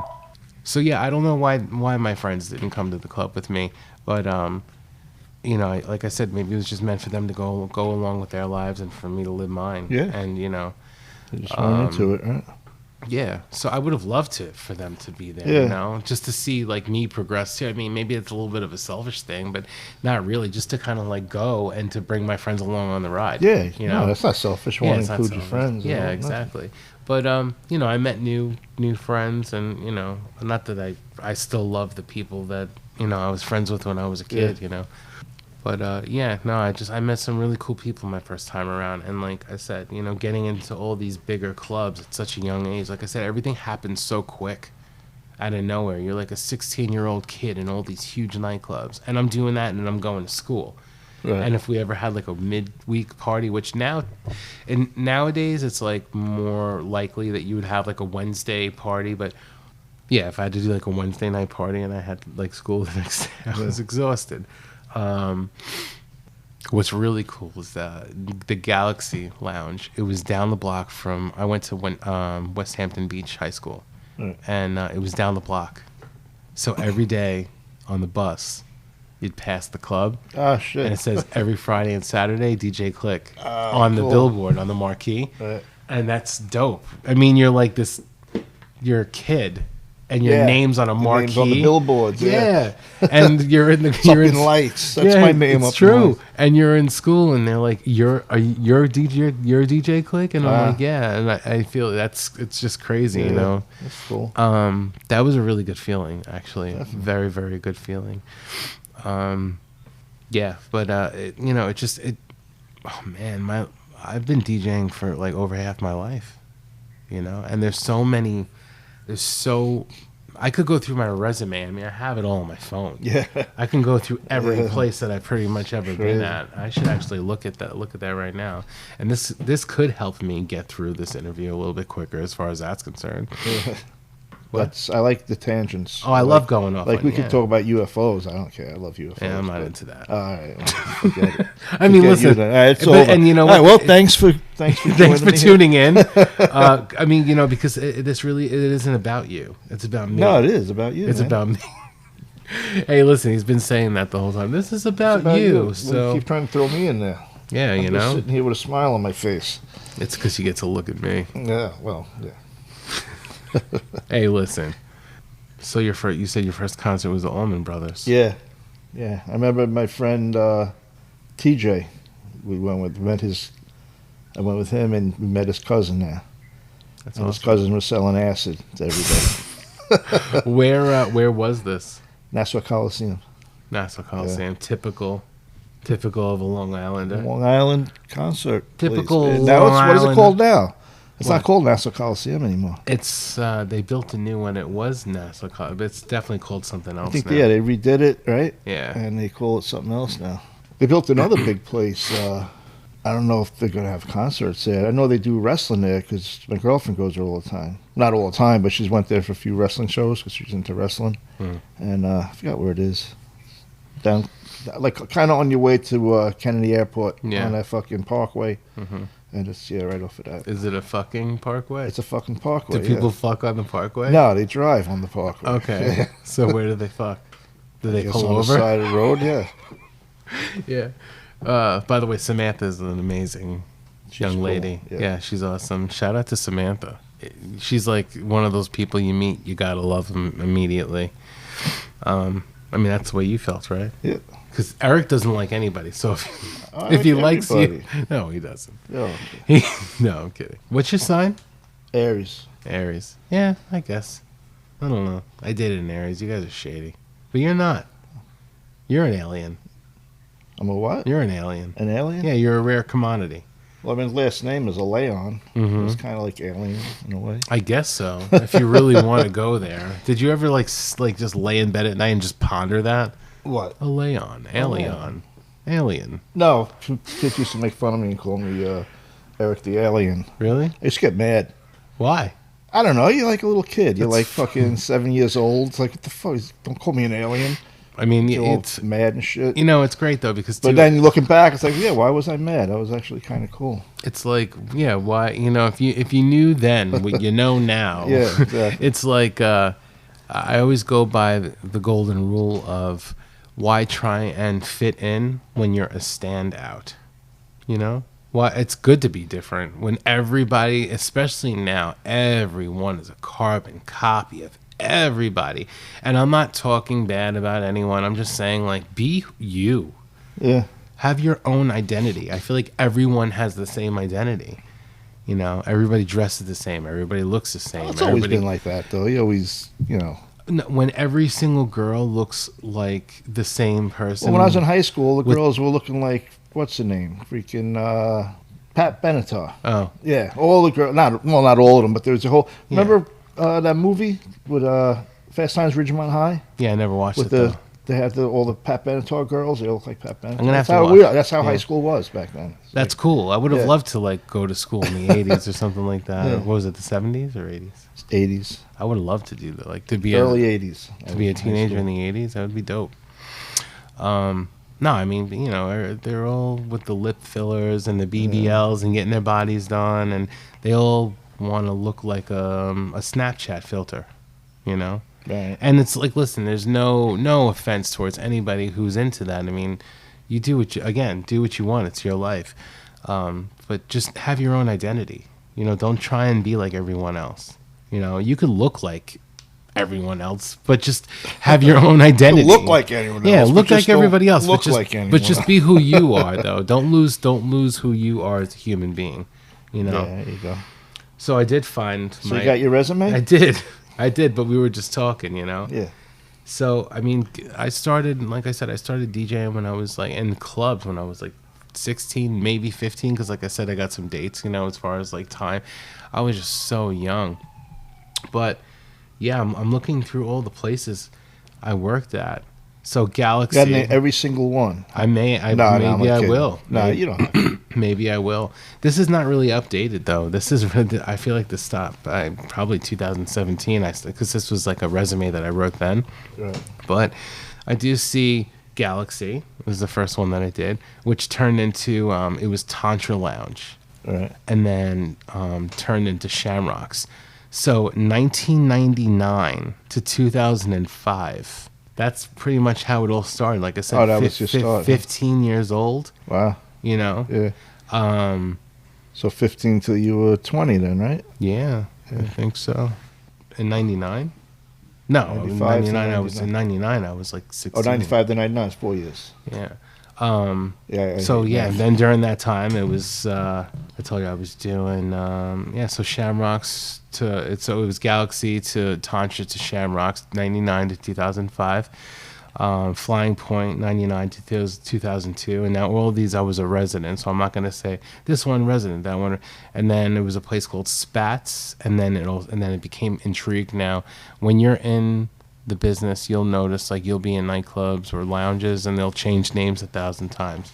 They'll change names while you're in there. Yeah. You'll walk into one, yeah, and then when you leave, it's something else. Yeah, it might be something else. So, yeah, so Spats and Intrigue were both the same place. That was 99 to 2005 again.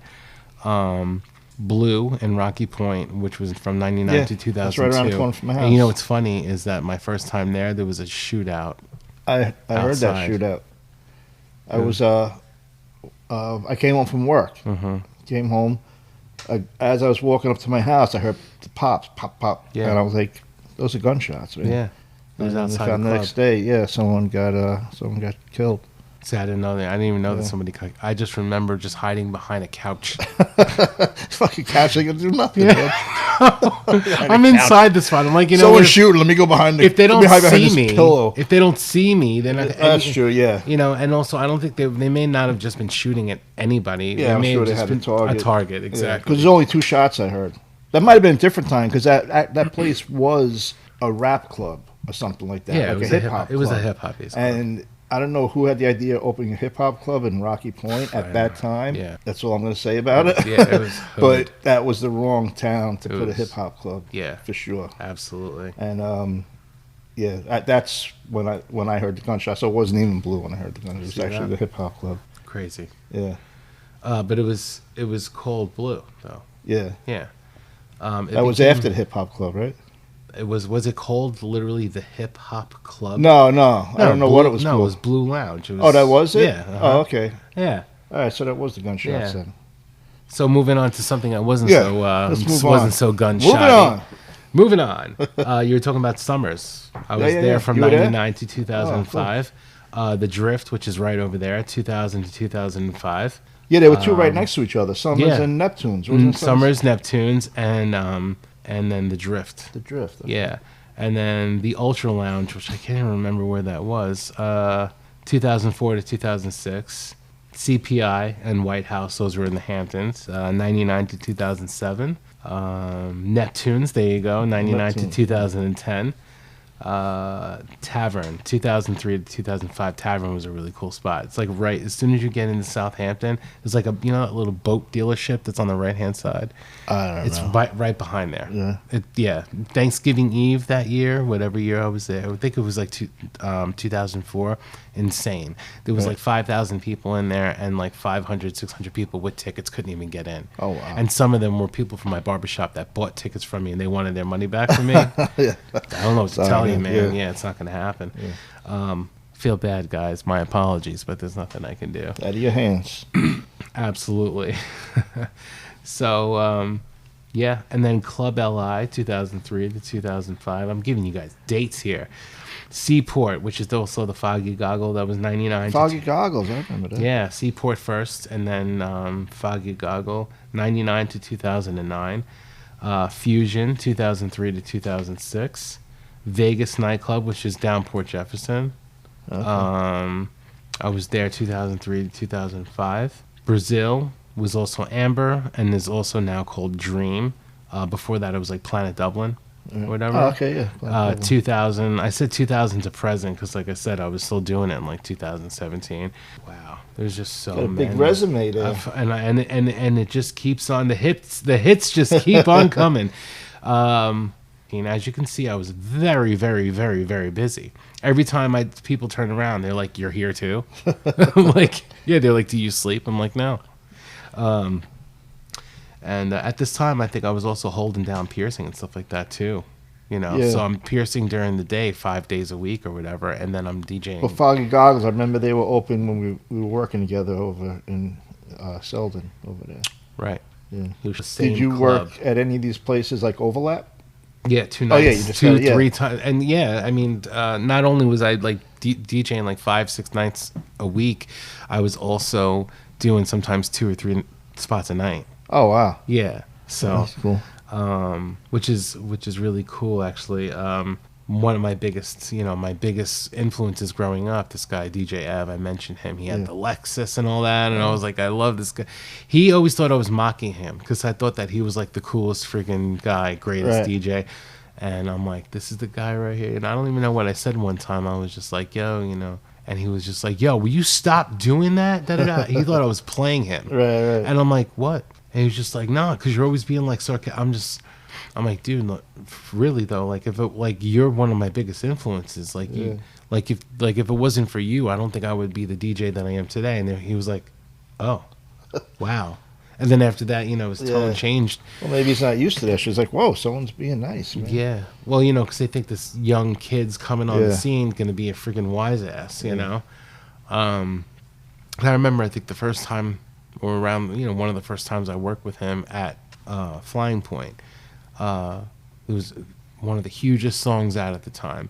And I that was the first song because I went on before he did. So that was the first song. I didn't even ease into it. I just played the song, first song, opening song, biggest song. And at that time, if you're opening up for somebody, if somebody bigger than you is going on and going to close after you headlining, you don't play the biggest record out. You don't do that. It's just a respect thing. Nowadays, people don't care. Right. But then it was like it was a huge thing. Like give them that song, Right. Like you played the hit song, but he should have the number one song in the world. Oh wow. Fucked up. And he was just like, yeah, you're done fucked up, right? You know that, right? Oh, he told you that? You done fucked up. No, it's remember Menace to Society? The movie? Who? The movie Menace to Society? Oh yeah. Yeah. when he has him in the interrogation room. I never so saw you it. bought the bottle. Oh, wait, I did see it once. I don't remember it. At 10:30. It's like, yes. So I bought the bottle of beer at 10. Right. So, wait. So you bought the bottle of beer at 11:45. Yes. So I walked in and I bought the bottle of beer at 11. He's like, you see that? See now, you know you fucked up, right? You know you done fucked up now, right? You know that, don't you? You know, and that was a great. I don't remember that movie. Great, gotta watch it. I saw it once. You gotta watch it again. I saw it man. once. Yeah. Well, you should watch it again. No, I don't feel like I just watched it last week. I was like, I need to watch this. It's been so long. I watched the parody first with "Don't Be a Menace to South Central While Drinking and Juice in the Hood." If I told Samantha she'll find any movie you want on TV. I don't know how she does it. It's illegally online. But legal movies that are on. No, like illegally online for free. Oh, okay. Like I watched Final Destination Bloodlines last night. It's not even out yet. Oh, really? Yeah. I'm not going to give anything away. It sucked, though, guys. I'm like, not going to give anything away. I'm watching Peaky Blinders right now. Peaky Blinders. I love that show. Yeah? You ever see it? No. Oh, it's fucking great. Why did I hear that before? Did you say that to me or was it somebody else? Oh, wait, no. No, I didn't. Somebody else said that to me. Yeah, it's a good show. Yeah? So getting back to my resume, yeah, this is all about me, right? Blinders. The So, Peaky fucking Blinders. Yeah. I get Bamboo Bernie's, New Bar, Halo. I went through that. Viper Bar, a.k.a. Silk, Bianco, Wall Street. Yeah. Ice Nightclub turned into Glow. That's right. I was there. Glass. I'm like, that's right. I was there. Glass. I hope so. Oh, no, because we already spoke about this. Lily Pond is where it's. Lily Pond's a huge place. Blue. I went there. Port Jazz. I talked to you about that. Okay, so we're getting closer to where I was. You're a nasty motherfucker. That was a hiccup. It wasn't a burp. It was a hiccup. Yeah, you got to hear this guy when the cameras Yeah, are Vinny off. burped yesterday on... Who? Vinny. Vinny who? My cousin Vinny? No. My cousin Vinny! Oh, you haven't met Vinny? No, I never met Vinny. Okay. Molly Blooms. This is about me. Oh, sorry. Let's get back to me, guys. This is about me. All right, good. Me. We'll talk about Vinny later. Talk about Vinny Hey, later. Vinny! How you doing, Vinny? Is he Italian? Yeah. His name's Vinny. What do you That's think? racist. All right, that's prejudice right there. It's true, though. No, it's not true. Well, you never met an Asian guy named Vinny? No. Really? Never. I know like 3 of them. Really? No, I'm lying. Oh, okay. I know a black guy named Anthony.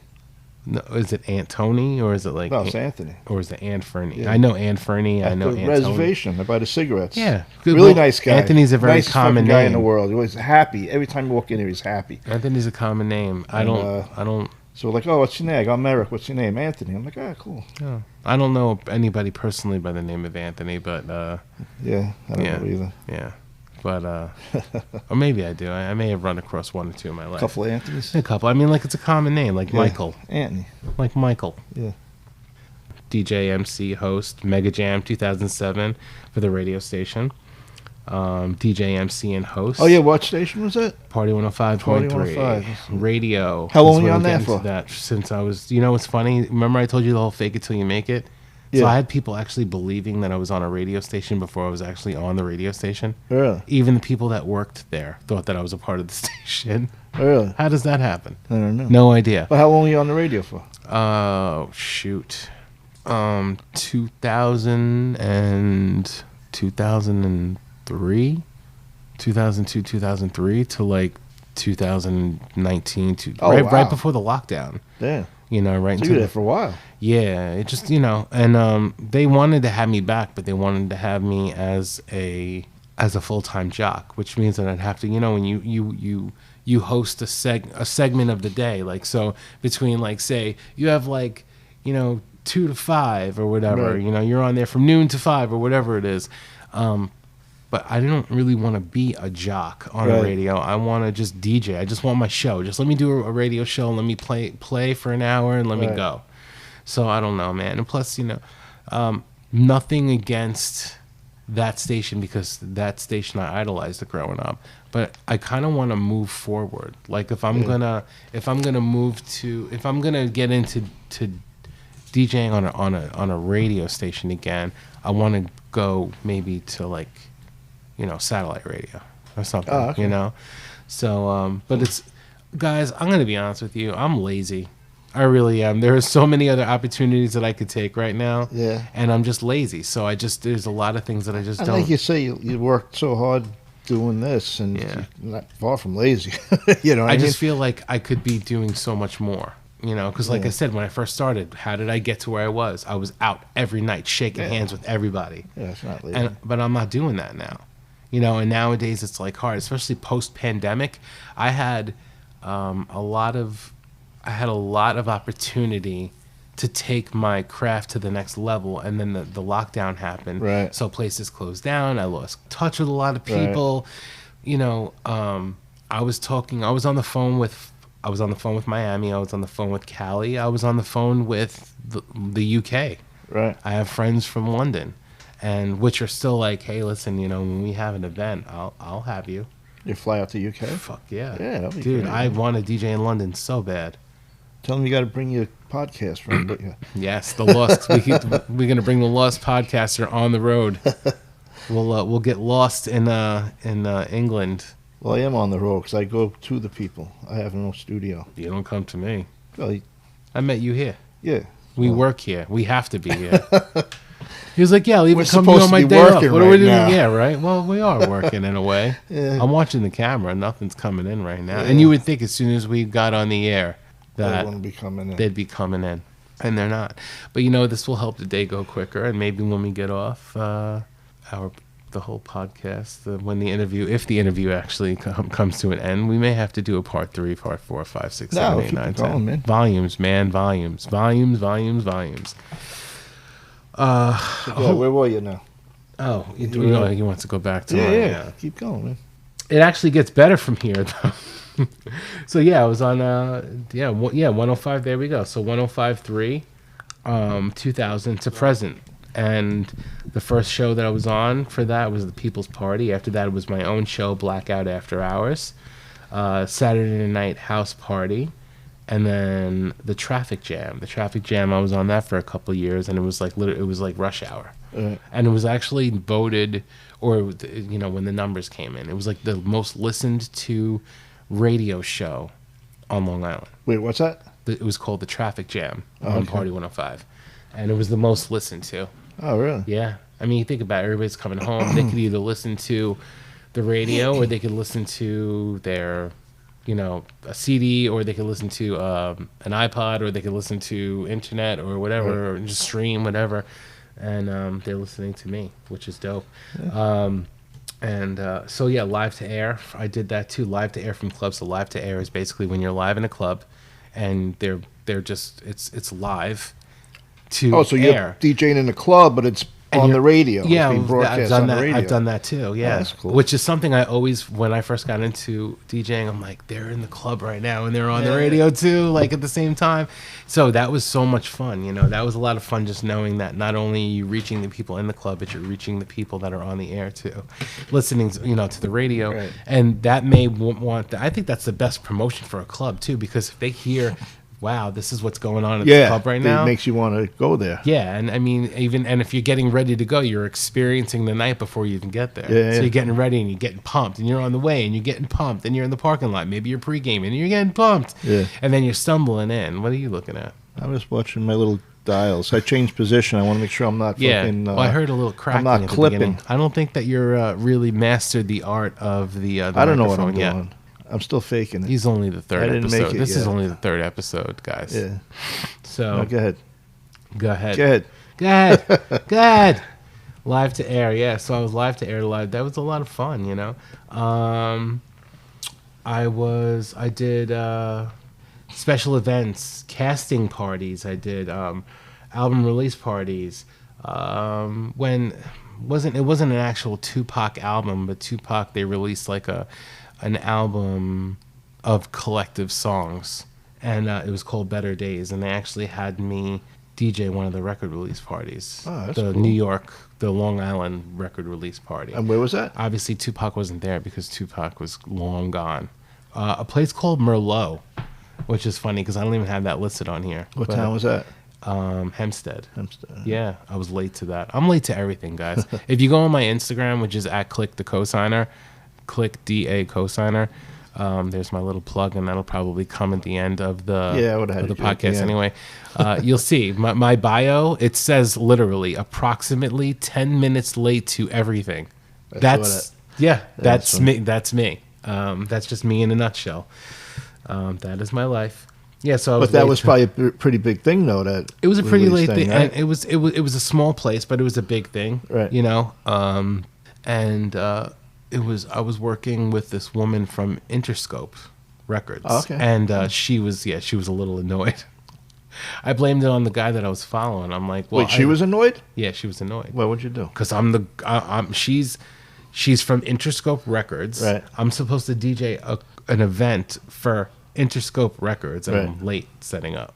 Oh, know? I got you. Yeah. So why would she be? Why would she be mad? Oh, I don't know. What the fuck is she mad? Because they want to listen to the Tupac album. About it? Yeah. I said, screw it. Forget about Tupac. Yeah, right. Rest in peace to a GOAT. Danity Kane, for you guys who remember Danity Kane, I was a record release party and DJ for them for a couple of events, which was it was a good time. Because I was with Bad Boy Records for a while, and I'll go into that too. Chris Brown, single release party, DJ. I DJ'd for Lady Gaga. Where? Lady Gaga? At her house? No, yeah, right. Whenever I see, it's so funny you say that, because whenever I say, I DJ'd for so-and-so, it's like I even get the own vision in my head, like, they just sat there on a couch and listened to me DJ, right? No, it's like a party, obviously. Well, no, like I played their music while they performed on stage. Oh, wow. That's yeah, cool, so I DJ'd for them. I mean, some of them was an album release party, right. But so before I was so rudely interrupted. No, he's asking questions, which is what somebody who interviews should be doing. Yeah.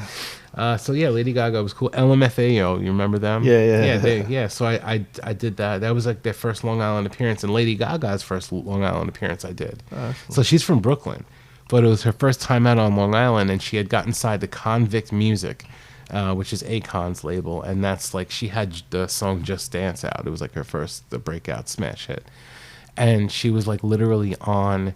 She had gotten signed, so her price went from like point A to point B. I don't even know what she was asking for. I just, I'm not the one to put the party together or the concert event.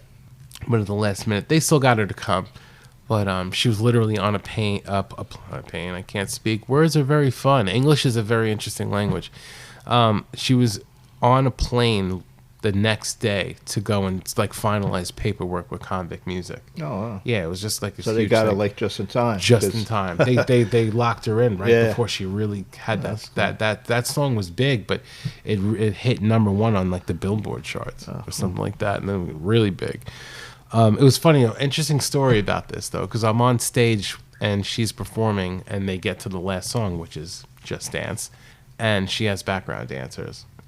And also, if you think about the clothes in her stage show now, then, because she was just starting out, it was like handmade leotards and stuff that you could tell they were just stuff that she just put together on her own. Right. So seeing somebody come from nothing, from like the very basic, the beginning, to like this extravagant stage show is like insane. Right. It's like, people who see people like artists like Pink, and you see how they started out, and then you see what they are now. I mean, she's literally doing acrobatics on stage. She's a circus act, not that she's a clown. I'm saying she's very, very talented in that respect. But anyway, she's on stage with her background dancers, and the last song comes up, and they're doing their dance moves, and I think it was probably like midway through the song, and she extends her arms out, which is probably a part of the choreography, and smashes one of her background dancers in the mouth with the microphone. Her tooth went flying somewhere. She knocked her tooth out of her mouth. Her mouth filling up with blood, and she's going through the whole rest of the performance smiling with her mouth closed. And she's starting, after the performance, she starts walking off stage, a little wheezy, crumbling to the ground, and that's when you're really able to show any emotion, or because you're not going to start crying on stage. So blood's just pouring out of her mouth, and Lady Gaga took her to the hospital herself. Oh wow. Yeah, they got on like the one of the golf carts, and they got her to a car, and they took her to the hospital, which is really cool. Yeah. I wonder if She probably felt really bad. She's probably like, holy shit. Oh yeah, I'm sure they took care of it too. Yeah. But somebody found her tooth. You can't put it back in. Yeah, you though. can. No, you can't. Wait, you can't put in You can't put a tooth back in. You can't. I don't think so. I think you could put. I don't know. We gotta have a dentist on here now. And if you could reattach a hand, you could put a fucking tooth back in your mouth. teeth are different. You sure? Yeah. No, I'm not sure. But all right. Why don't you Google that? You should fact my check. phone. You made me turn my phone off. I can't Google shit. You right could now. have just turned the volume off. I don't understand. I tried that. What is wrong with It didn't work. Guys, if this man ever asks you to do a podcast with him, just say no. Along with doing drugs or drinking, just say no. That's why I got to get people that are doing drugs on here. Exactly. But when they say Like they're going to go to the crazy DJs. bathroom, how long are they going to be? Yeah. And I am fucking crazy.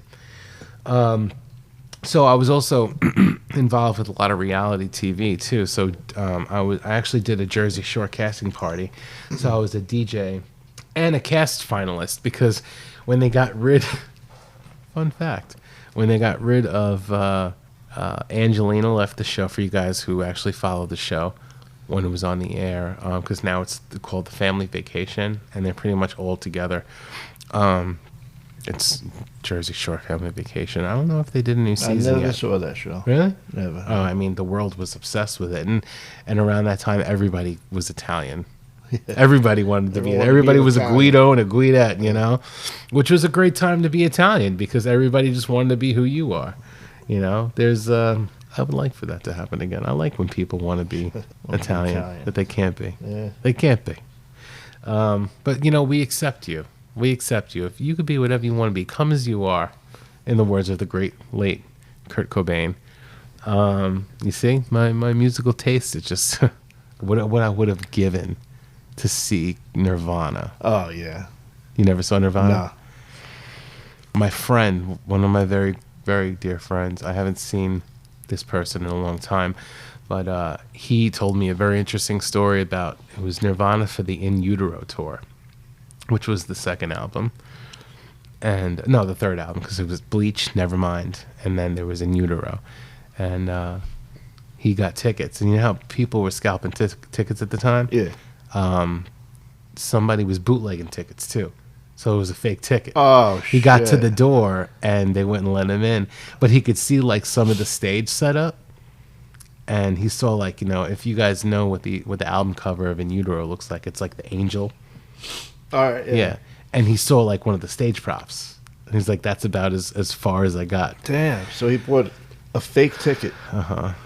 That sucks. Sucks, right? Yeah. You think you're going to see Nirvana and you... What do you pay for it?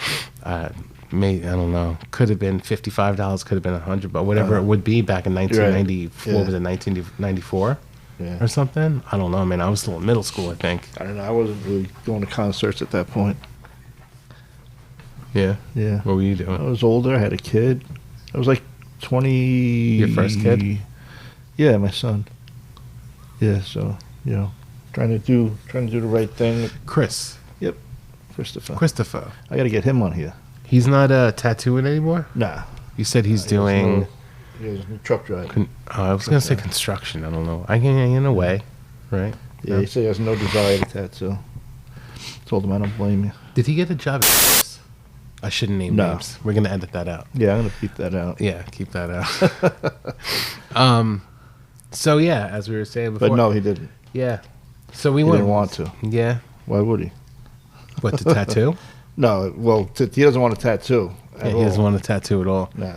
And he doesn't want to work at a place that's loaded with undesirables. Yeah. Us. No. But, yeah, so I worked... Yeah, so I did the Jersey Shore casting party, and I was a finalist. So they got rid of Angelina and...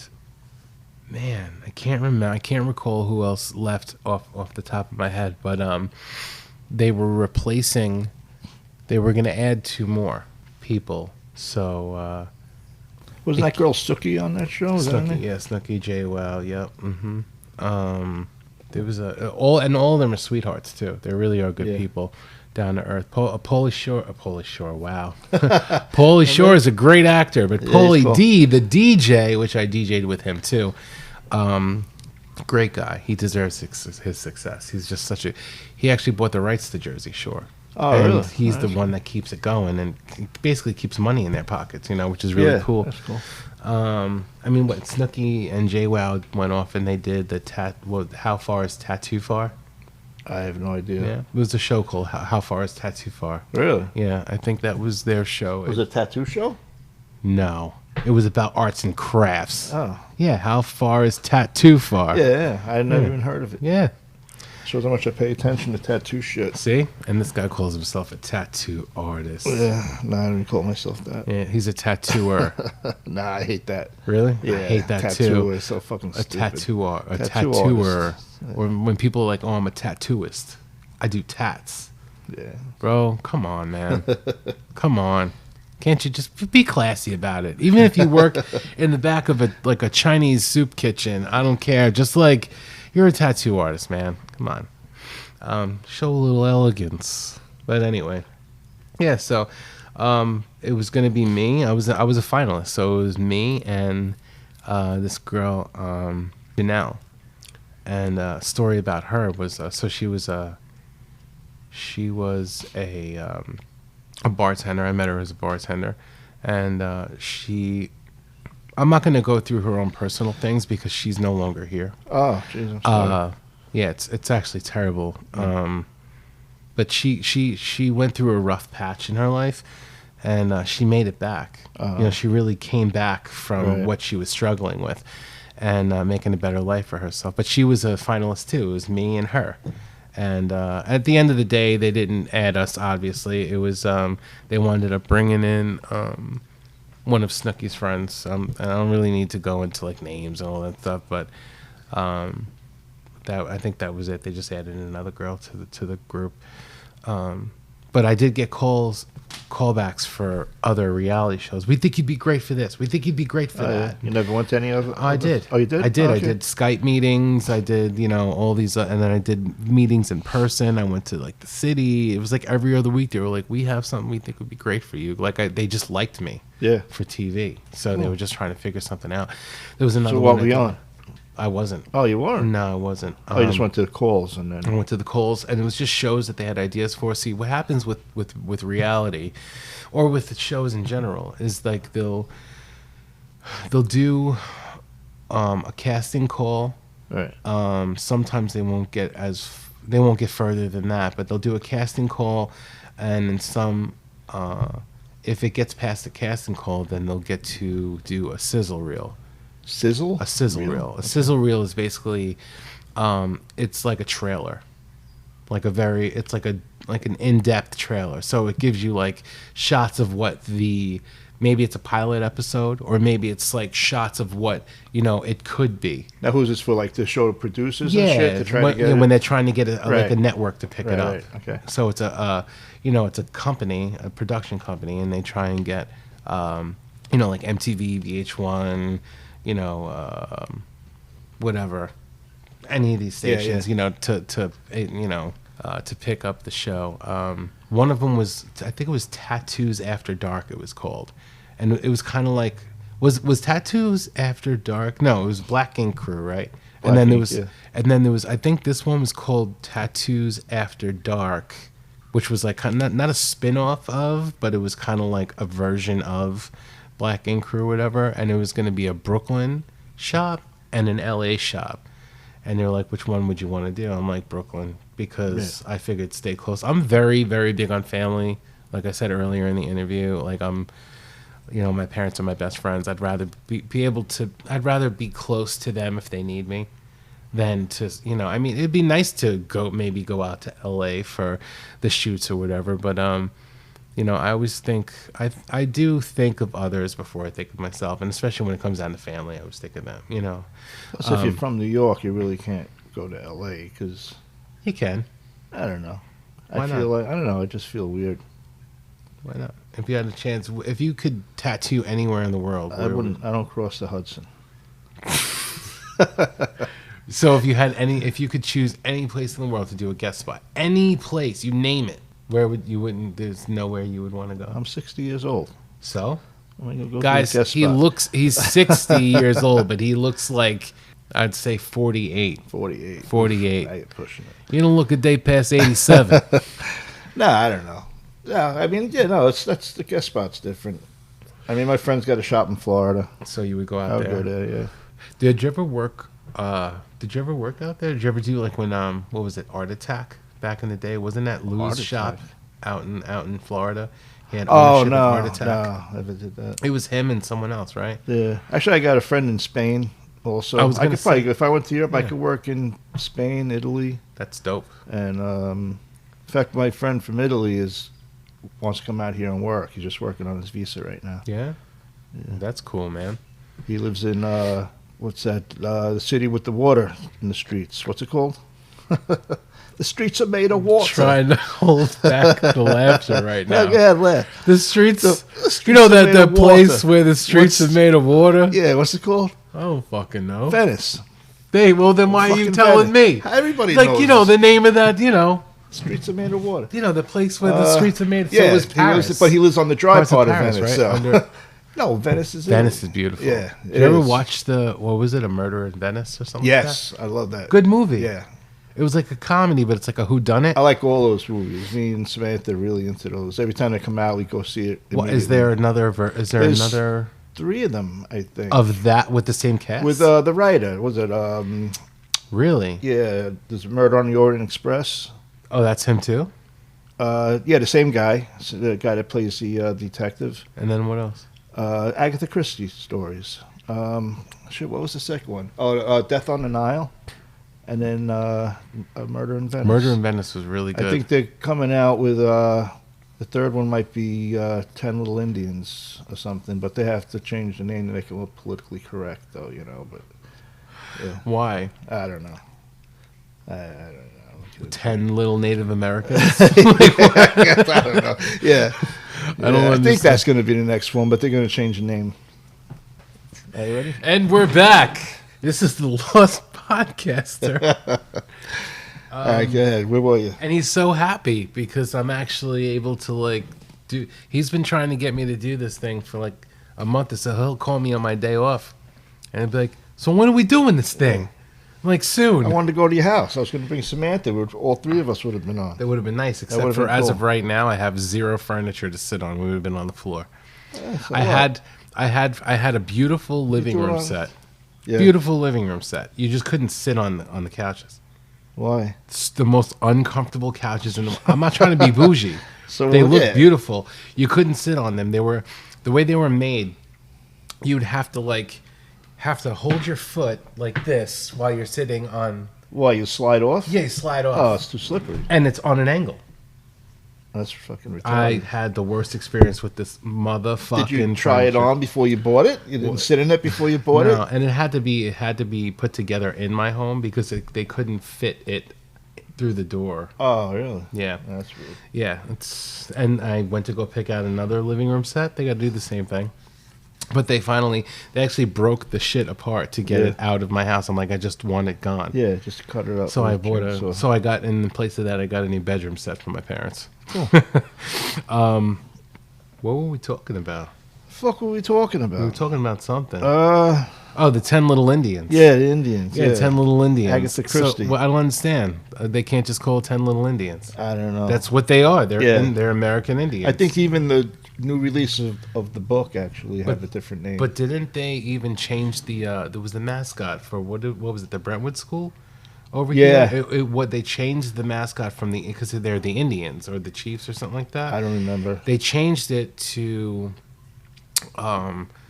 a different mascot, and they actually changed the back. I saw a picture of an Indian guy wearing a football shirt. Yeah. And it said the Caucasians. I was like, that's totally great, an man. Eric shirt. That's fucking awesome. That's funny. Yeah. That's really funny. Yeah, so I was picked for a ton of ideas for other, for reality shows and stuff. They never really worked out, but it would have been cool, and it's not too late, to do so. I mean, there's a chance that But there was a time when reality shows were like everything was reality shows. Yeah. You know, reality shows were like that's what it was all about. It. You know. I don't know how big reality. We were shows. on with Joel, the Shauna Ray show. Right. We're on like an episode. Yeah. Joel was on a couple of them, I think. Yeah. It was pretty cool. That's dope. Yeah, so I did the whole casting thing for the Jersey Shore casting party, finalist for that. It was announced in Newsday and everything, so it was pretty big. It's funny because people call me up, hey, you're in the paper, and I'm like, okay, cool. That's another milestone, I guess. You know. And what's really cool, actually, years before that, I was in Newsday, and the Hamptons magazines and stuff. They listed the biggest DJs on Long Island. And I think I was number 3. Really? Wow. Which is crazy. That's cool, is the third episode, guys. But that's why it's funny because 3's always been my number. And I told Eric, I was like, when I walked in today, I was like, how come you didn't put because he does really cool. If you go on the Lost Podcast or Instagram, you'll see the content. It's starting to come together, right? Yeah, and start somewhere. He has pictures. It's almost like caricatures, I guess, right? Yeah, it's all AI. AI. Yeah. I know because when I saw mine, it's a picture of me and my arm. See, I shave my arms, and this guy has the hairiest arm. So I knew that he put my head on someone else's body. Yeah. I'm like, that's disgusting. Well, with the last one with Vinny, you kept giving him a mustache. Yeah, it's like Vinny don't have a mustache. Yeah, please remove that. I got tired of saying Vinny don't have a mustache to the AI. I'm like, I'm done. I'm using this one. All right, Vinny, you got a mustache now. All right. I guess. Listen, he grew it out just for the podcast. Yeah. Again with this Vinny guy, I don't know who you are, bro. He's cool. I'm sure he is. If he knows you, he's got to be cool. Yeah, I'm lying. But no, I'm kidding. So I did that, and on top of that, I was also affiliated record labels that I was with in the past and the present now. I mean, Bad Boy Chinatown Records, which I'm not going to go too much into Bad Boy because it's not really a thing anymore, and the whole Puffy trial is going on now. But I had nothing to do with any of that. I never saw any of that. You didn't go to any of his parties? I didn't go to the freak offs. I did go to one of the white parties in the Hamptons when I was like really young, but it was the outdoor, the white party that they used to have every year, and it was cool to experience that. But I didn't work directly for Puff. I worked for an artist by the name of Mega Phenom, and he was with Bad Boy Chinatown Records. So Chinatown was Tony Dofat. He was a producer that worked for Bad Boy, and he had his own sister label off of Bad Boy. He was one of the producers for Making the Band, which you probably don't know that reality show. I think I heard of that. Oh, so that does sound familiar. Yeah, Making the Band. They did Day 26, the band Day 26, the band, the group called The Band, and Danity Kane. Cool. So he produced for them and stuff like that. So I was the DJ for him. So he was with Chinatown Bad Boy and with the Alumni. For people who don't know who the Alumni is, it's a group of like dream team rappers. Black Rob, which he's no longer with us. He passed away, I believe 2 years ago now. Black Rob, Petey Pablo, G Dep, Porter Rock, which I wasn't too familiar with, but he's a great rapper, and Mega Phenom. And so I was associated with him. So I was able to be associated with the brand Bad Boy, but I just wasn't. I used to say I wasn't getting raped by Puff because I was saying I wasn't, because he used to, you wouldn't make any money. They said you wouldn't make any money with him. He has to rape you to make money? No, not physically rape you. Oh. When people say like, "Oh, I got raped," as far as like pricing is concerned, like like people weren't getting what they were worth, they weren't getting paid. Gotcha. So at the time, I was able to be associated with Bad Boy without getting raped financially. Gotcha. By him. But now, if I say that, it's just like, well, I wasn't raped financially, and I wasn't raped physically either. Yeah. Well, it's like when I was younger, you could say, "Hey, listen, I blew a tranny," and they know you're talking about your car. Right. What I mean? And I don't even think you're allowed to say the R word anymore. The who? The R word. R word. Rape. Oh, really? Yeah, Yeah, sexually that's a terrible assaulted. thing, though. It is a terrible thing. It's absolutely disgusting. But I'm not going to give my opinion too much. I think they have him up on way too many charges than things he actually did. You know what? It's like a tactic I think they use where they bring all these charges. Yeah, they try to build a RICO case. And then all right, this isn't going to stick. This isn't going to. They'll find, Right. You keep throwing 10 pieces of spaghetti at the wall, 1 or 2 are going to stick. Right. You know what I mean? Yeah, it's because these artists are saying that they were forcefully engaged in male on male, activity. Forcefully. Right. But the thing is, I'm going to be honest with you guys. The entertainment industry is 70, I think they say it's 78% of the industry are gay or bisexual. And there's nothing wrong with that at all. But the thing is, like, if you get caught, or exposed, you should say, for being someone who's interested in both or whatever, why don't you just own it? Why do you have to play a victim? Because I think that's really what I hate to say. I'll say I feel that you should just accept it. What's wrong with that? So basically, this guy's on trial for his life for some things that he didn't do. Putting your hands on a woman is something I do not approve of at all. Beat the shit out of Cassie. But that's on camera. That's wrong. Abusive relationship. See, that's the type of Scorpio, the crazy Scorpio. I'm a crazy Scorpio, but I'm a crazy Scorpio that would not beat the shit out of a woman. Yeah. I was cowardice. Yeah, actually, I was taught really early in life to respect women. You get caught in the moment. See, I always said, like, when I first heard about that, and that video is old. When I first heard about that, or I first saw the video, I'm like, but you gotta have to think about, like, how girls are, how they try and, like, there's no excuse for putting your hands on a woman, but he ran out in a bath towel, so chances are he's in the shower, they're arguing, and I won't talk about them. I'll just say in a situation, I can see somebody like fighting with their girlfriend. He's in the shower and she's on some like, yeah, well, I fucked your man the night before, so what about that, bitch? You know what I'm saying? No, you know what I'm saying? Like how girls will do anything to get a rise out of you. Oh yeah, okay. Yeah, so they'll. He just made me feel like such an asshole. I just fucking with you. No, it's like you're in the shower. There wasn't video. Just seen the look on your face when I did that. Now, go ahead. As soon as these cameras go off, I'm gonna get in trouble for assaulting. No, I know what you're saying. But like sometimes women will do whatever they can to get a rise out of their guys, and I don't mean just sexually, romantically.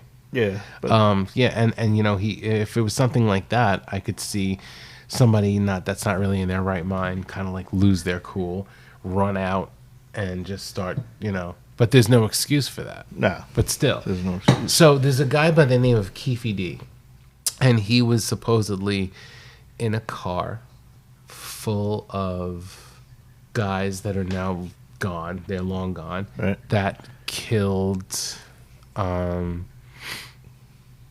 Biggie, and there was and the same situation for Tupac, and the shooter is presumed to be a gentleman by the name of Orlando Anderson, and AKA Baby Lane, Baby Lane, but he's no longer with us, and it doesn't matter to me either way because he's responsible for shooting and killing Pac. But so this guy Click D, he's like a leader of the Crips. He was like an old school OG leader, like head of the Crips. Right. And I don't care who hears this. He got picked up because for years the guy's just going on talking about how he was in the car with the people who with the guy who killed Tupac. If you keep on talking this years and years and years, eventually you got to get picked up. And I'm like, why the hell hasn't this guy been put? They probably didn't take him serious. Thrown But in yeah, jail. sure you are. Eventually, they did pick him up, Really? and they threw him in jail. He's in jail right now, and I feel like he was a Crip. Yeah, he's a Crip. Okay. Yeah, he's a Crip. He was like a head, and now one thing, if you're affiliated with a gang or anything like that, you're not in life in general. You just don't open your mouth about anything. You don't know nothing, even if you know nothing. You don't know nothing. If you know something, you don't know nothing. You know what I mean? Yeah. It doesn't. You just don't know anything. But this guy happened to, he gets picked up and all of a sudden he's spilling the beans. You know what I mean? And it's funny because in interviews a couple of years ago, I saw him mention that Puffy paid him or offered him $1 million to kill. And what is all of this in like the paper Tupac. or something? This whole story? It was an interview, a it was an verbal interview? interview. Who's interview? Keefy D was being interviewed, Oh, and he okay. said that he and offered saw all the stuff he said. He said he offered Keefy D $1 million to kill Tupac. Wow. Now I don't believe that either. Yeah, but it's crazy because once he gets arrested and thrown in jail, a couple months later, and I said, watch. I'm like, this guy gets arrested, they're gonna come after Puffy after that, and they did. Oh wow. They arrested him.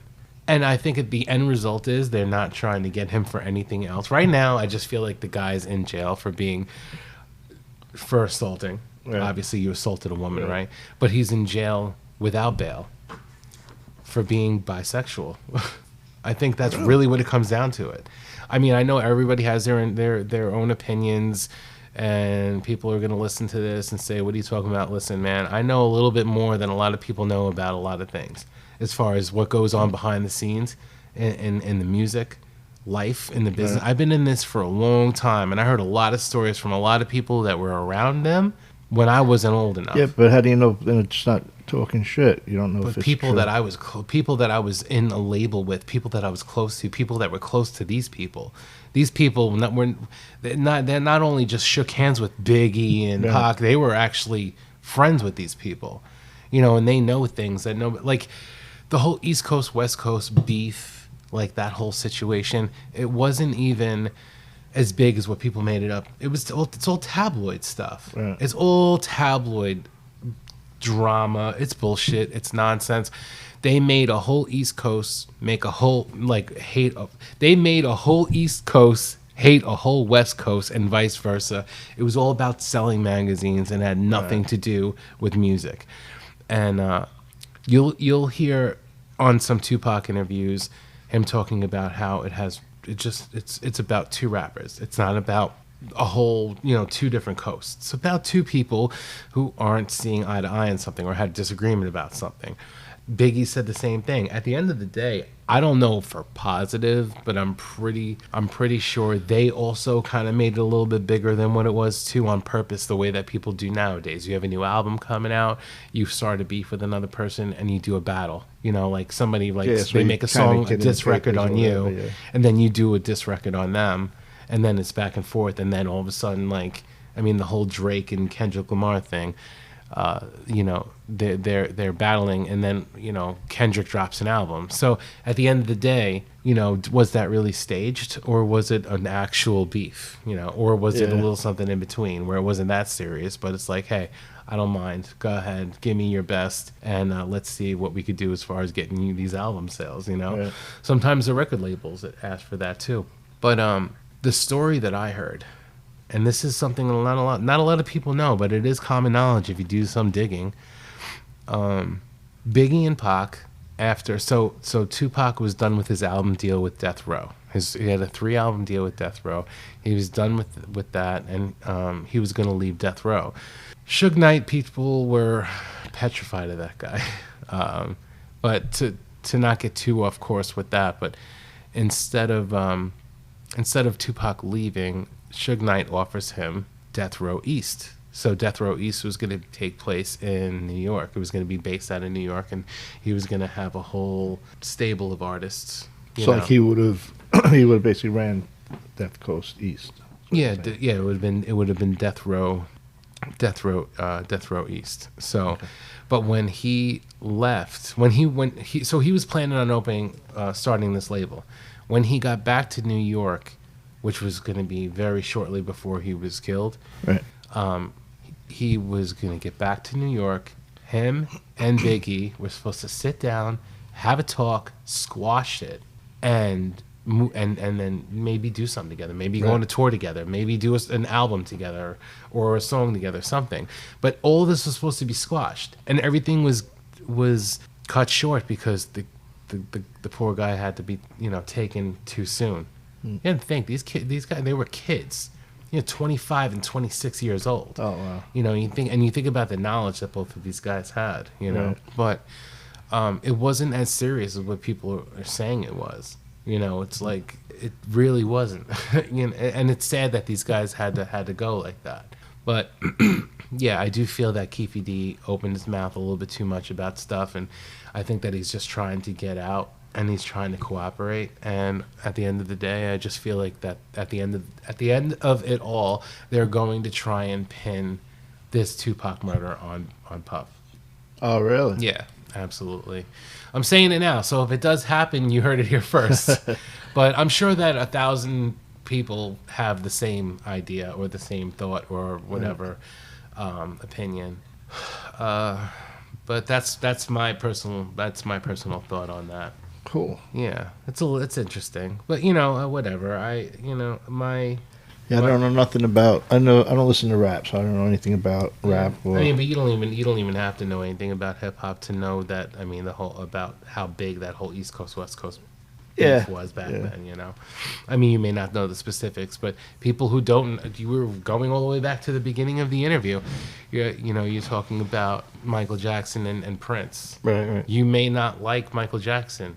You may not like Prince. You may not even know who they are, but you know their name. Yeah. You may not know John Lennon. You may not have ever heard of the Beatles. You heard their names. Or you may not know what the Beatles are, but you've heard the Beatles. You've heard the name the Beatles. You've heard the name you've heard John Lennon. Those are all household names. You don't know Kurt Cobain, but you know his name. You know what I'm saying? You don't know Nirvana, but you've heard the name Nirvana. They're just things that that you've heard, even though you have nothing to do or you've never listened to a lick of their music, But yes, I mean my whole career, that all that information that I gave you is really only up until 2000. I think this only goes up to 2014. Resume. I've had a pretty so you got a lot more after that. I have a lot more after that. And I believe that there's a lot more to come too. I'm definitely going to get to, the UK. I'm going to get to London. I want to do that. Man. I really want to do that. I always wanted to go to the UK. I want to go there for one reason. Why? I want to go to Liverpool. Oh, yeah. I want to go to the Cavern. I'm a huge Beatles fan. And the Cavern Club is, obviously made famous by the Beatles. Right. And I just want to go, I want to go to the Cavern Club. I want to go to Penny Lane. I want to go to where Strawberry Fields was, I want to go there. I want to see where Paul McCartney lived and where Ringo lived. And I want to go to these houses, I want to see they have a bunch of attractions out there. And I have friends that live out there. That's cool. And, yeah, it would be something I want to do. Whether I go there for business or not, I definitely would love to make my way. But if I can make money and be out there at the same time, it's like a free like a free vacation, or I have a reason to be out there because I'm making money too.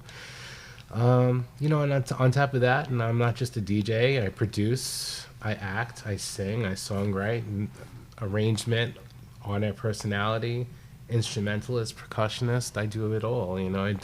I was on for those of you who are hip hop heads, Lost Boys is a rap group. I did some production with them. I did some scratching and stuff like that on some of their songs. It was an anniversary, like a best of compilation that they released, and I saw them at a show and at a concert when I was a kid in school, and they were like, wow, and fast forward years later, you're in a studio with these guys. Yeah, that's cool. It's crazy.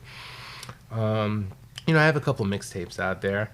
One of them was actually it was funny. It was only supposed to be when a DJ releases a mixtape, it really doesn't. You have to be really popular for for the mixtape to just to go and really it hit.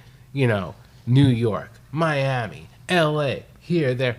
I'm good and I have a name, but I'm not worldwide. But for some reason, this one mixtape that I released, it made its way around the world. Oh, really? My friend, what's a mixtape? I don't know. It's Click Da Cosigner, Heavy Rotation, Volume 1. Right.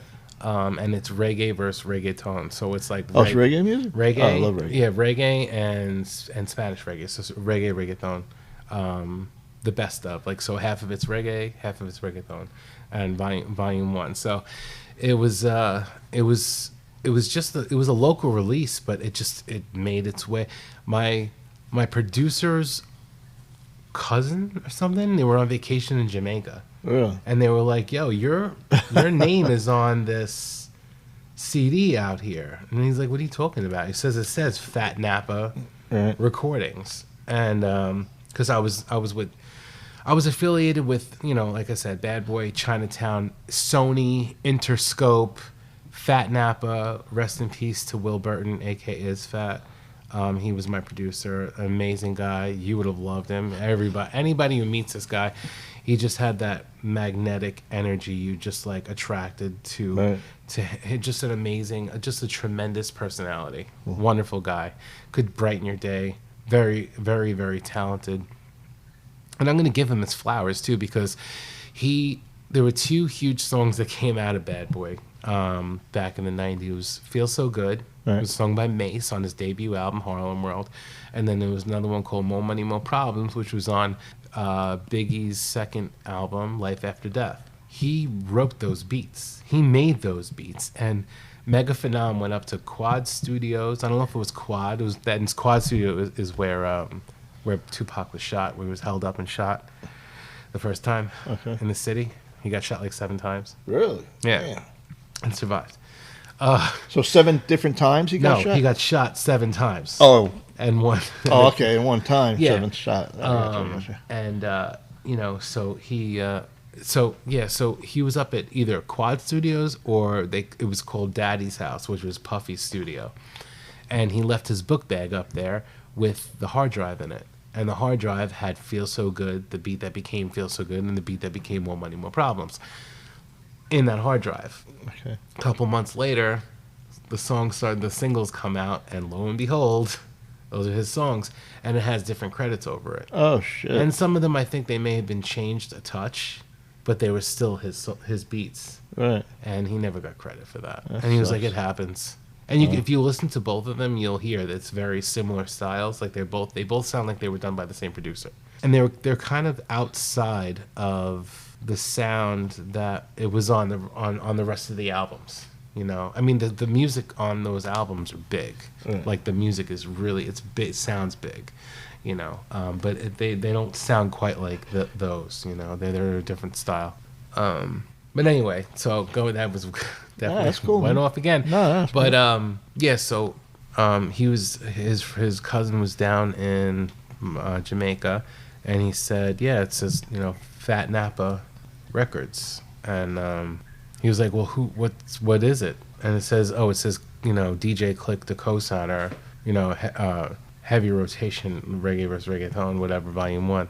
And he was like, oh, yeah, that's like my DJ, that's crazy. And he got on the phone and he told me, and, So wait, it was for sale down there? Yeah. Oh, wow. Yeah. So they had a bunch of copies. Bootleggers, yeah. Oh, wow. Great. Yeah. Fine. I don't even care about the money. Just get my music out there. That's awesome. Yeah, get your name out. Yeah. And it was really cool. And then, I had friends here that I know, that I went to clubs with and shit, and or they went to the clubs or promoted at clubs that I was working at, and they were like, they'd call me and they'd be like, hey, my cousins, they're from Boston or whatever, and your cousin from Boston? Yeah, they're my cousin from Boston. I'm gonna go buy the car, and yeah, but yeah, it just reminded me of remember Jaws, the first Jaws movie? Yeah. With the Brody character. I don't remember. What the hell is his name? Why can't I think? Brody. Yeah, the Officer cop? Brody. Yeah, what the hell is his name? What's his name? Roy Scheider. Yes. Yes. Yep. Brilliant actor. Rest in peace to him too. Shit, all the good ones, man. Yeah. Yeah, he's like he was doing that little from Boston by the That was based on a town on Long Island. No. No, you sure? No, That's what I heard. No, it's You actually sure about this? the original. I read up about it. It's the original the movie or the incident that inspired. No, not the incident. I'm talking about the town, the fictional town. It's it was what's it called? Martha's Vineyard. Yeah, but it was Amityville. Yeah, Amityville. Yeah, but it was shot out in Martha's Vineyard. Yeah, but it was based on the town from Long Island, even though it wasn't shot on Long Island. Yeah, but there was. Don't call me a fucking liar. What the fuck, man? Hey, listen, watch your mouth there. Yeah, but the inspiration, and if you haven't watched it, there's a couple of little documentaries online.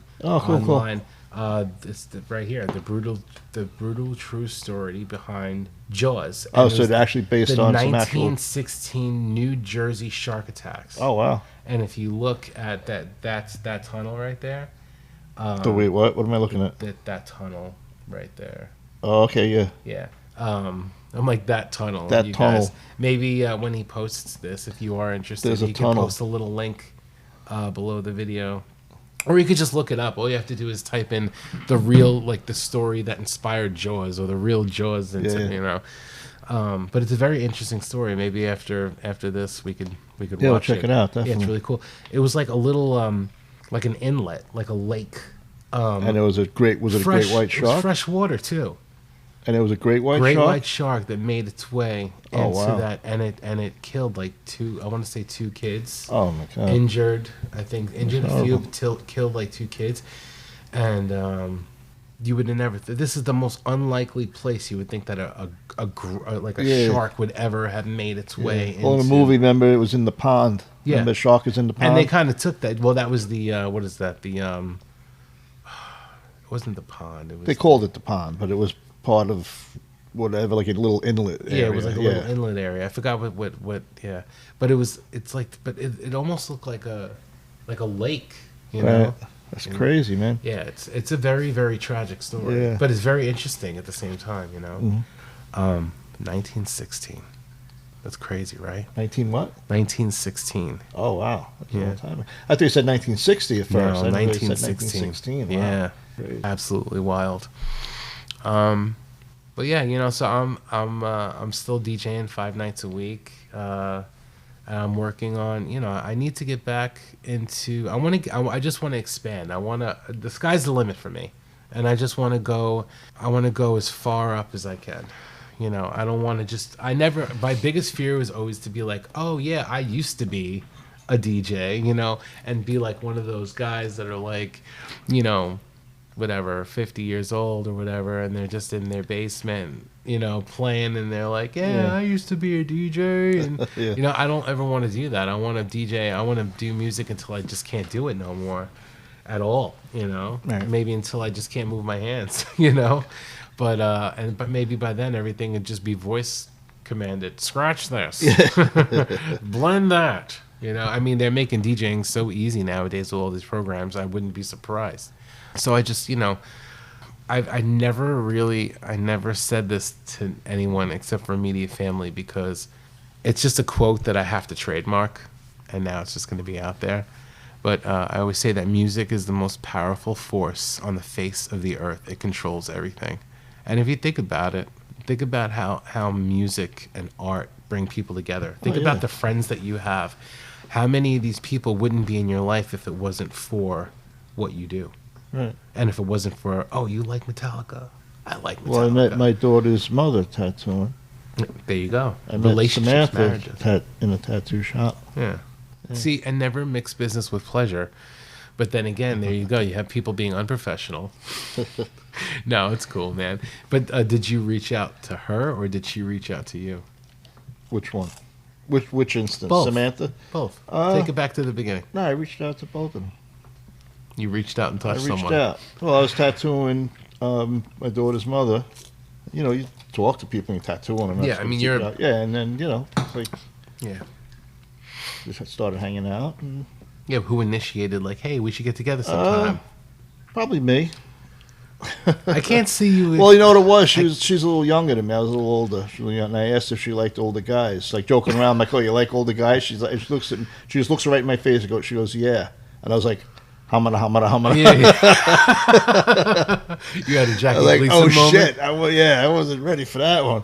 I even told her, like, "Whoa, I wasn't ready for that." Yeah, we started hanging out, and that's it. Got 3 beautiful girls now.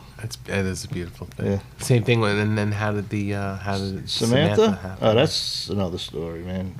Well, I knew her from another shop. I didn't know her personally, but I knew she used to come in all the time. And then I met her again at another shop. She came in for a tattoo, and so I got her number and everything to do the tattoo. And then, I text her, and then she texts me back. We just bullshit texting, and then just eventually grew. But I like that. I like when it happens organically. Yeah. I met a couple of girls at the shops, but I never really. I don't really recall ever making the first move with any of the girls. I'm very, very.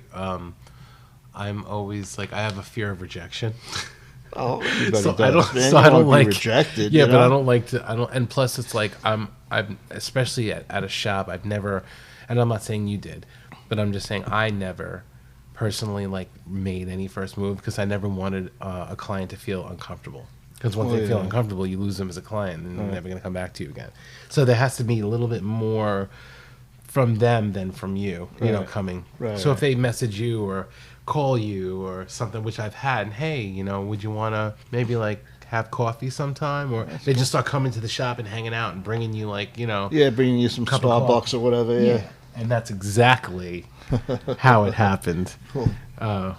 With my second relationship, actually. It was a short-lived relationship, but that was a humming part because I was like, it's like when you meet somebody that you're so attracted to and you think that's the last person you'd ever have a shot with is actually someone that you really are interested in, and then you have the chance where this person does like you in return. It's like, sometimes you meet somebody like, oh, they're cool, they're nice, they're cute, they're whatever, but like when you have the moment, and that is like given right back to you, and they feel the same way. It's like you feel like you just struck the lotto. Yeah, it's something. It clicks. It does. It just clicks, guys. And you know what? I'll tell you how I got the rest of my name. Okay. So there you go. And then we could, Click the cosigner. We could wrap it up, or we could just talk about nonsense. After that, I mean, this whole episode has been nothing but nonsense, but dribble. That's the whole point. Nothing Idle talk. Yeah. About weird things. With crazy cool people. Stuff for crazy people. There you go. And I'm medicated, guys. We went through that already. I'm a prescription. I might need medication after this one, though. Yeah, right. It's all prescription drugs, though. And I do not abuse them. And never abuse your prescription drugs, guys. Don't do that. That's bad. So DJ Click, that was my name. And then I feel like you want to say, don't wear it out. That's my name. Don't wear it out. I had a Pee Wee Herman moment. They're about to release a documentary on About Pee Wee? Yeah. What's his name? My name. Well, his real name. Yeah, I forgot his name. You know what's funny? It's like I have so much knowledge, and you do as well. But when you're actually on Ruben. No. No, his name is Ruben. No, it's not. His last name is Rubens. No, it's not. Ruben? No, you sure? Mm-hmm. Google that shit. And then when you're actually put on the spot, you forget everything that you know. Good. The I'm names gonna kick you in the knee if his last name is Ruben. No, his first name is Ruben. I'm gonna step away just in case. But there is like I said, there is a documentary coming out. Yeah. Paul Rubens. Hold on, I have to. Get out of the way. No, really, I'm not gonna. No, but there's What's his name? But there's a Pee Wee. Yeah, there's a Pee Wee Herman. It's called Pee Wee is Himself. That's a documentary. It's about to drop. Oh, cool! I gotta see that, man. And yes, Paul Rubens. Paul Rubens. I don't know why. I thought it was like something Van something. And I'm bad with names. Yeah. And I remembered the most obscure name. You know what I mean? And what's funny is because when he did his whole stage act, he separated Pee Wee Herman. He didn't associate, like, even when he did like his movies. Right. He didn't put Pee Wee Herman played by. It was Pee Wee Herman as himself. Mm-hmm. Yeah. Yeah, exactly. Yeah. Hence the. No one even knew his name was Paul Rubens until he got caught jerking off at the fucking in the X-rated theater. Yeah. And then he made his comeback. Everyone loved him. No one cares. How do you feel about him as a? I mean, I personally think that he's brilliant. He was brilliant. No, he's great. Yeah, he was a genius. Yeah. He really was. For what he did, the whole Pee Wee Herman. He was in Cheech and Chong movie. What did he play? I forgot what he played in that. But yeah, he was in that. He was in Buffy the Vampire Slayer. Was he? Yeah, in the movie, he was one of the vampires. I don't remember. Yeah, that was a long time ago. Because I think he didn't want to be associated with the character Pee Wee Herman all his life. He kind of wanted to keep that separate. And he would never do Pee Wee out of costume. You know, he would only be in costume if he did it. Well, how could you do that out of costume? Well, like the voice and stuff like that. He wouldn't do the character like say in an interview or something like that. I know he did it on like a couple of night shows, but he came out as Pee Wee with the outfit. Yeah, which was pretty interesting. Yeah, no, I think that will be on the documentary. Yeah. Awesome. He's still alive? Or no, he passed away. Oh, he did? Huh? Yeah, he was battling, I believe, cancer for a while. Wow. Yeah. It's too bad, you know. Yeah. It's all the good ones. Doesn't matter if he took a wank in the theater. I mean, listen, I guess with all these freaking actors and shit getting caught doing this fucked up shit, that's like the least. It's like, really? He jerked off in the porno theater? Wow, that's odd, you know. Nowadays. Yeah. Like when they're saying, Donald Trump had sex with a porn star. Oh, really? A millionaire playboy had sex with a porn star? That's a first, huh? Yeah. No one's ever done that. It's like, okay. It's only because he's Donald Trump. Yeah, exactly. And Orange Man bad, right? Yeah. Listen, so you like him or not, it's that's what millionaires do. They fuck porn stars. I have 4 words. What's that? Make America Great Again. There you go. And just we'll leave that at that. But my name, Click Da Cosigner. Yeah, go ahead. That's right. So we went off on a tangent. Sorry, man. The 18th tangent. That's my fault. All right. Yeah, it was DJ Click, but when I was with Mega Phenom and affiliated with the whole Bad Boy in Chinatown movement, I had my own record label called Blackout Entertainment. Okay. And I had like 6 or 7 amazing artists. Really? Amazing artists. And I mean, they all made hit records. Like they just made good music. Even with me, I was still rapping, and I was making music with them, and I was writing, and I was producing, I was doing all of that, and so my artists were doing songs with Mega Phenom, which was the guy I was DJing for. And he was just like, hey, do you have this song ready? And I was just like, don't worry about it, they got it. Or like, hey, is this, when are we going to, I'm like, I already scheduled that. Or like, what day do you want to, oh no, I already got a date lined up. Or, oh, the song's already done. Or, and he's just like, so I always answered for everyone. Right. And he's just like, yo, Click. Why you always he's like, why you always got a cosign for everybody? He was just like, Click the cosigner, with this laugh. Yeah. And I was just like, it was a joke. It was a joke. It was almost like it was like you said, you were talking about Eric the Alien. Yeah. It was like, yeah. It was like, yeah. And it was almost like supposed to be like making fun of me in a way, like a joke, like Click the cosigner. And he did like this little laugh that only Mega Phenom could do. He's really funny. Yeah. I'm gonna see if I could. He's a great guy, and you would love to interview him if you could actually get in touch with him. Yeah. It's like impossible to get in touch with this guy. We had to see our friend pass away and be at a viewing together in order for me to see this guy after years. I would love to get in touch with him, and because he would have a very interesting story for you, because he knows even more stuff than I do about all that other stuff, Yeah. So big shout out to Mega Phenom, but so we would do we had mixtapes that we released out of Fat Napa and stuff like that. So and we did like volumes and stuff like that. It was like the hottest songs that were out at the time, and God, I still have the CDs at my house somewhere, but I don't know exactly where they are, and I can't remember the exact name of the mixtapes, but I'll think about it after we're done. Watch. So we started. It started. I remember hosting these mixtapes, and it was after that whole situation too. And I was like, "Yo, this is DJ Click, aka the Cosigner," and then it was like in my own my MC voice, which I'm not going to do because it's very loud and obnoxious. But I'll give you the sound bite of my drop so you could play it. Yeah, but, definitely. I don't know why that made I'll put me it laugh. at the beginning. Yeah. Yeah. Oh man, you just drop it here and there in between, like the whole interview. Yeah. Stop. Press the button. But and then we did an event at, I forget the name of the place. It's somewhere in Garden City, and the first time it ever came up on a flyer was on that event with a rapper by the name of Mims, and he was just about to pop too. He was like a big artist then. DJ Click, aka the Cosigner. And then I owned the name. Yeah. I owned it, and I just dropped the DJ and the AKA, and I just became Click the Cosigner.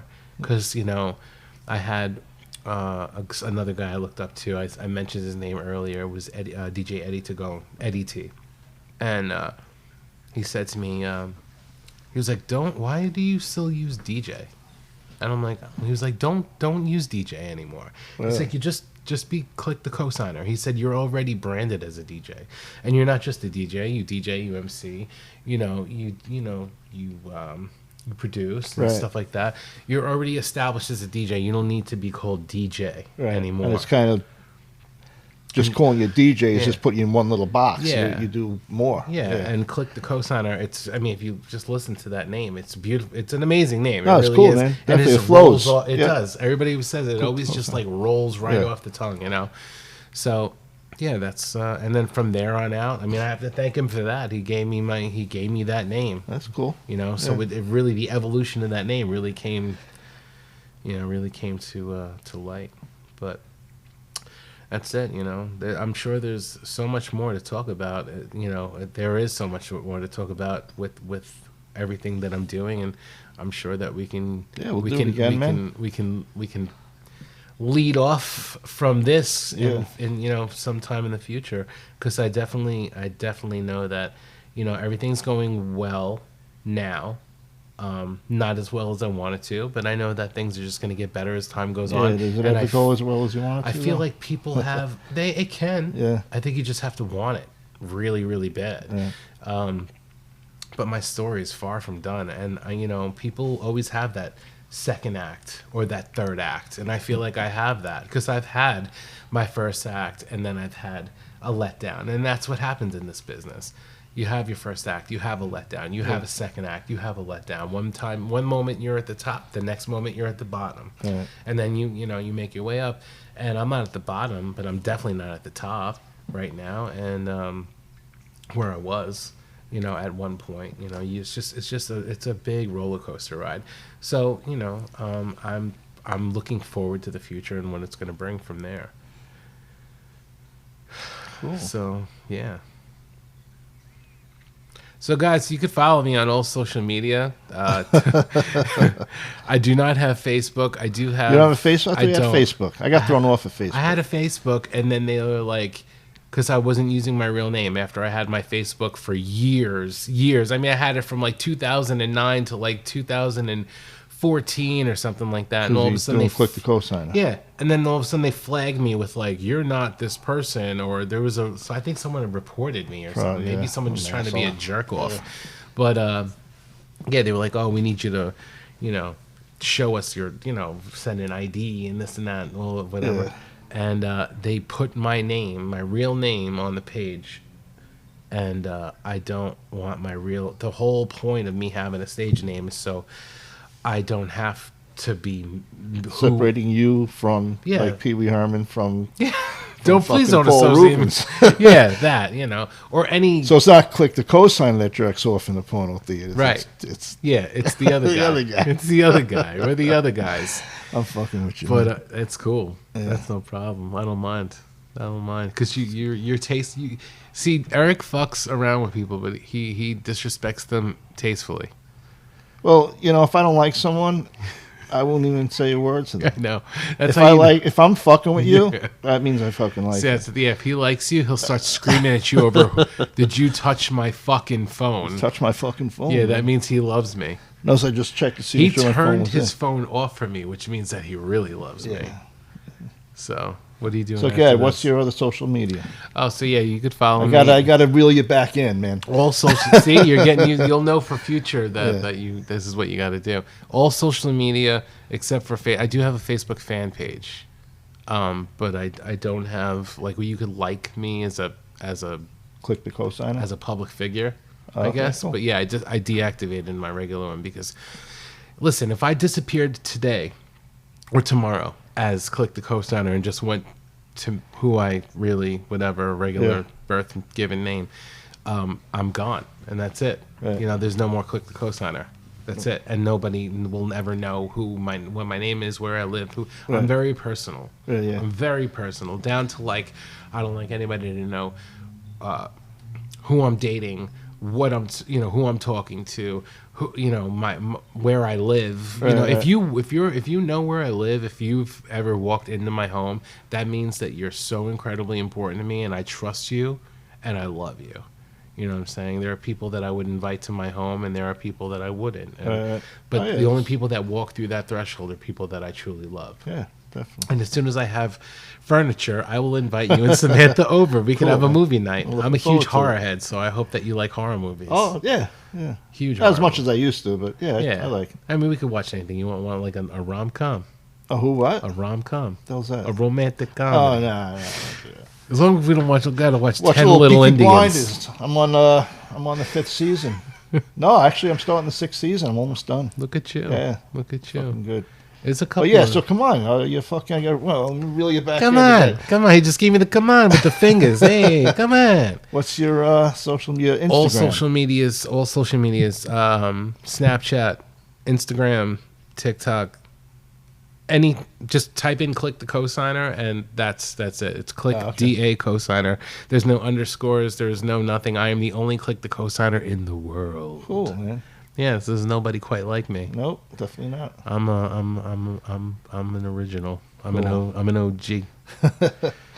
Cool. So all right, that's it, man. Thanks, brother. Thank you. I appreciate it. Love you, man. And I love you too, brother. For real. And it was a pleasure. And I look forward. We got to do another one. No, definitely. I'm loving this now. Cool. Yeah. So this has been the Lost Podcaster with Eric the Alien. I got to record that and put that on. I could do it for you, but this has been the Lost Podcaster with Eric the Alien. Cool. Yeah. All right, man. And Click the Cosigner. All right. We're out. We're out. Peace.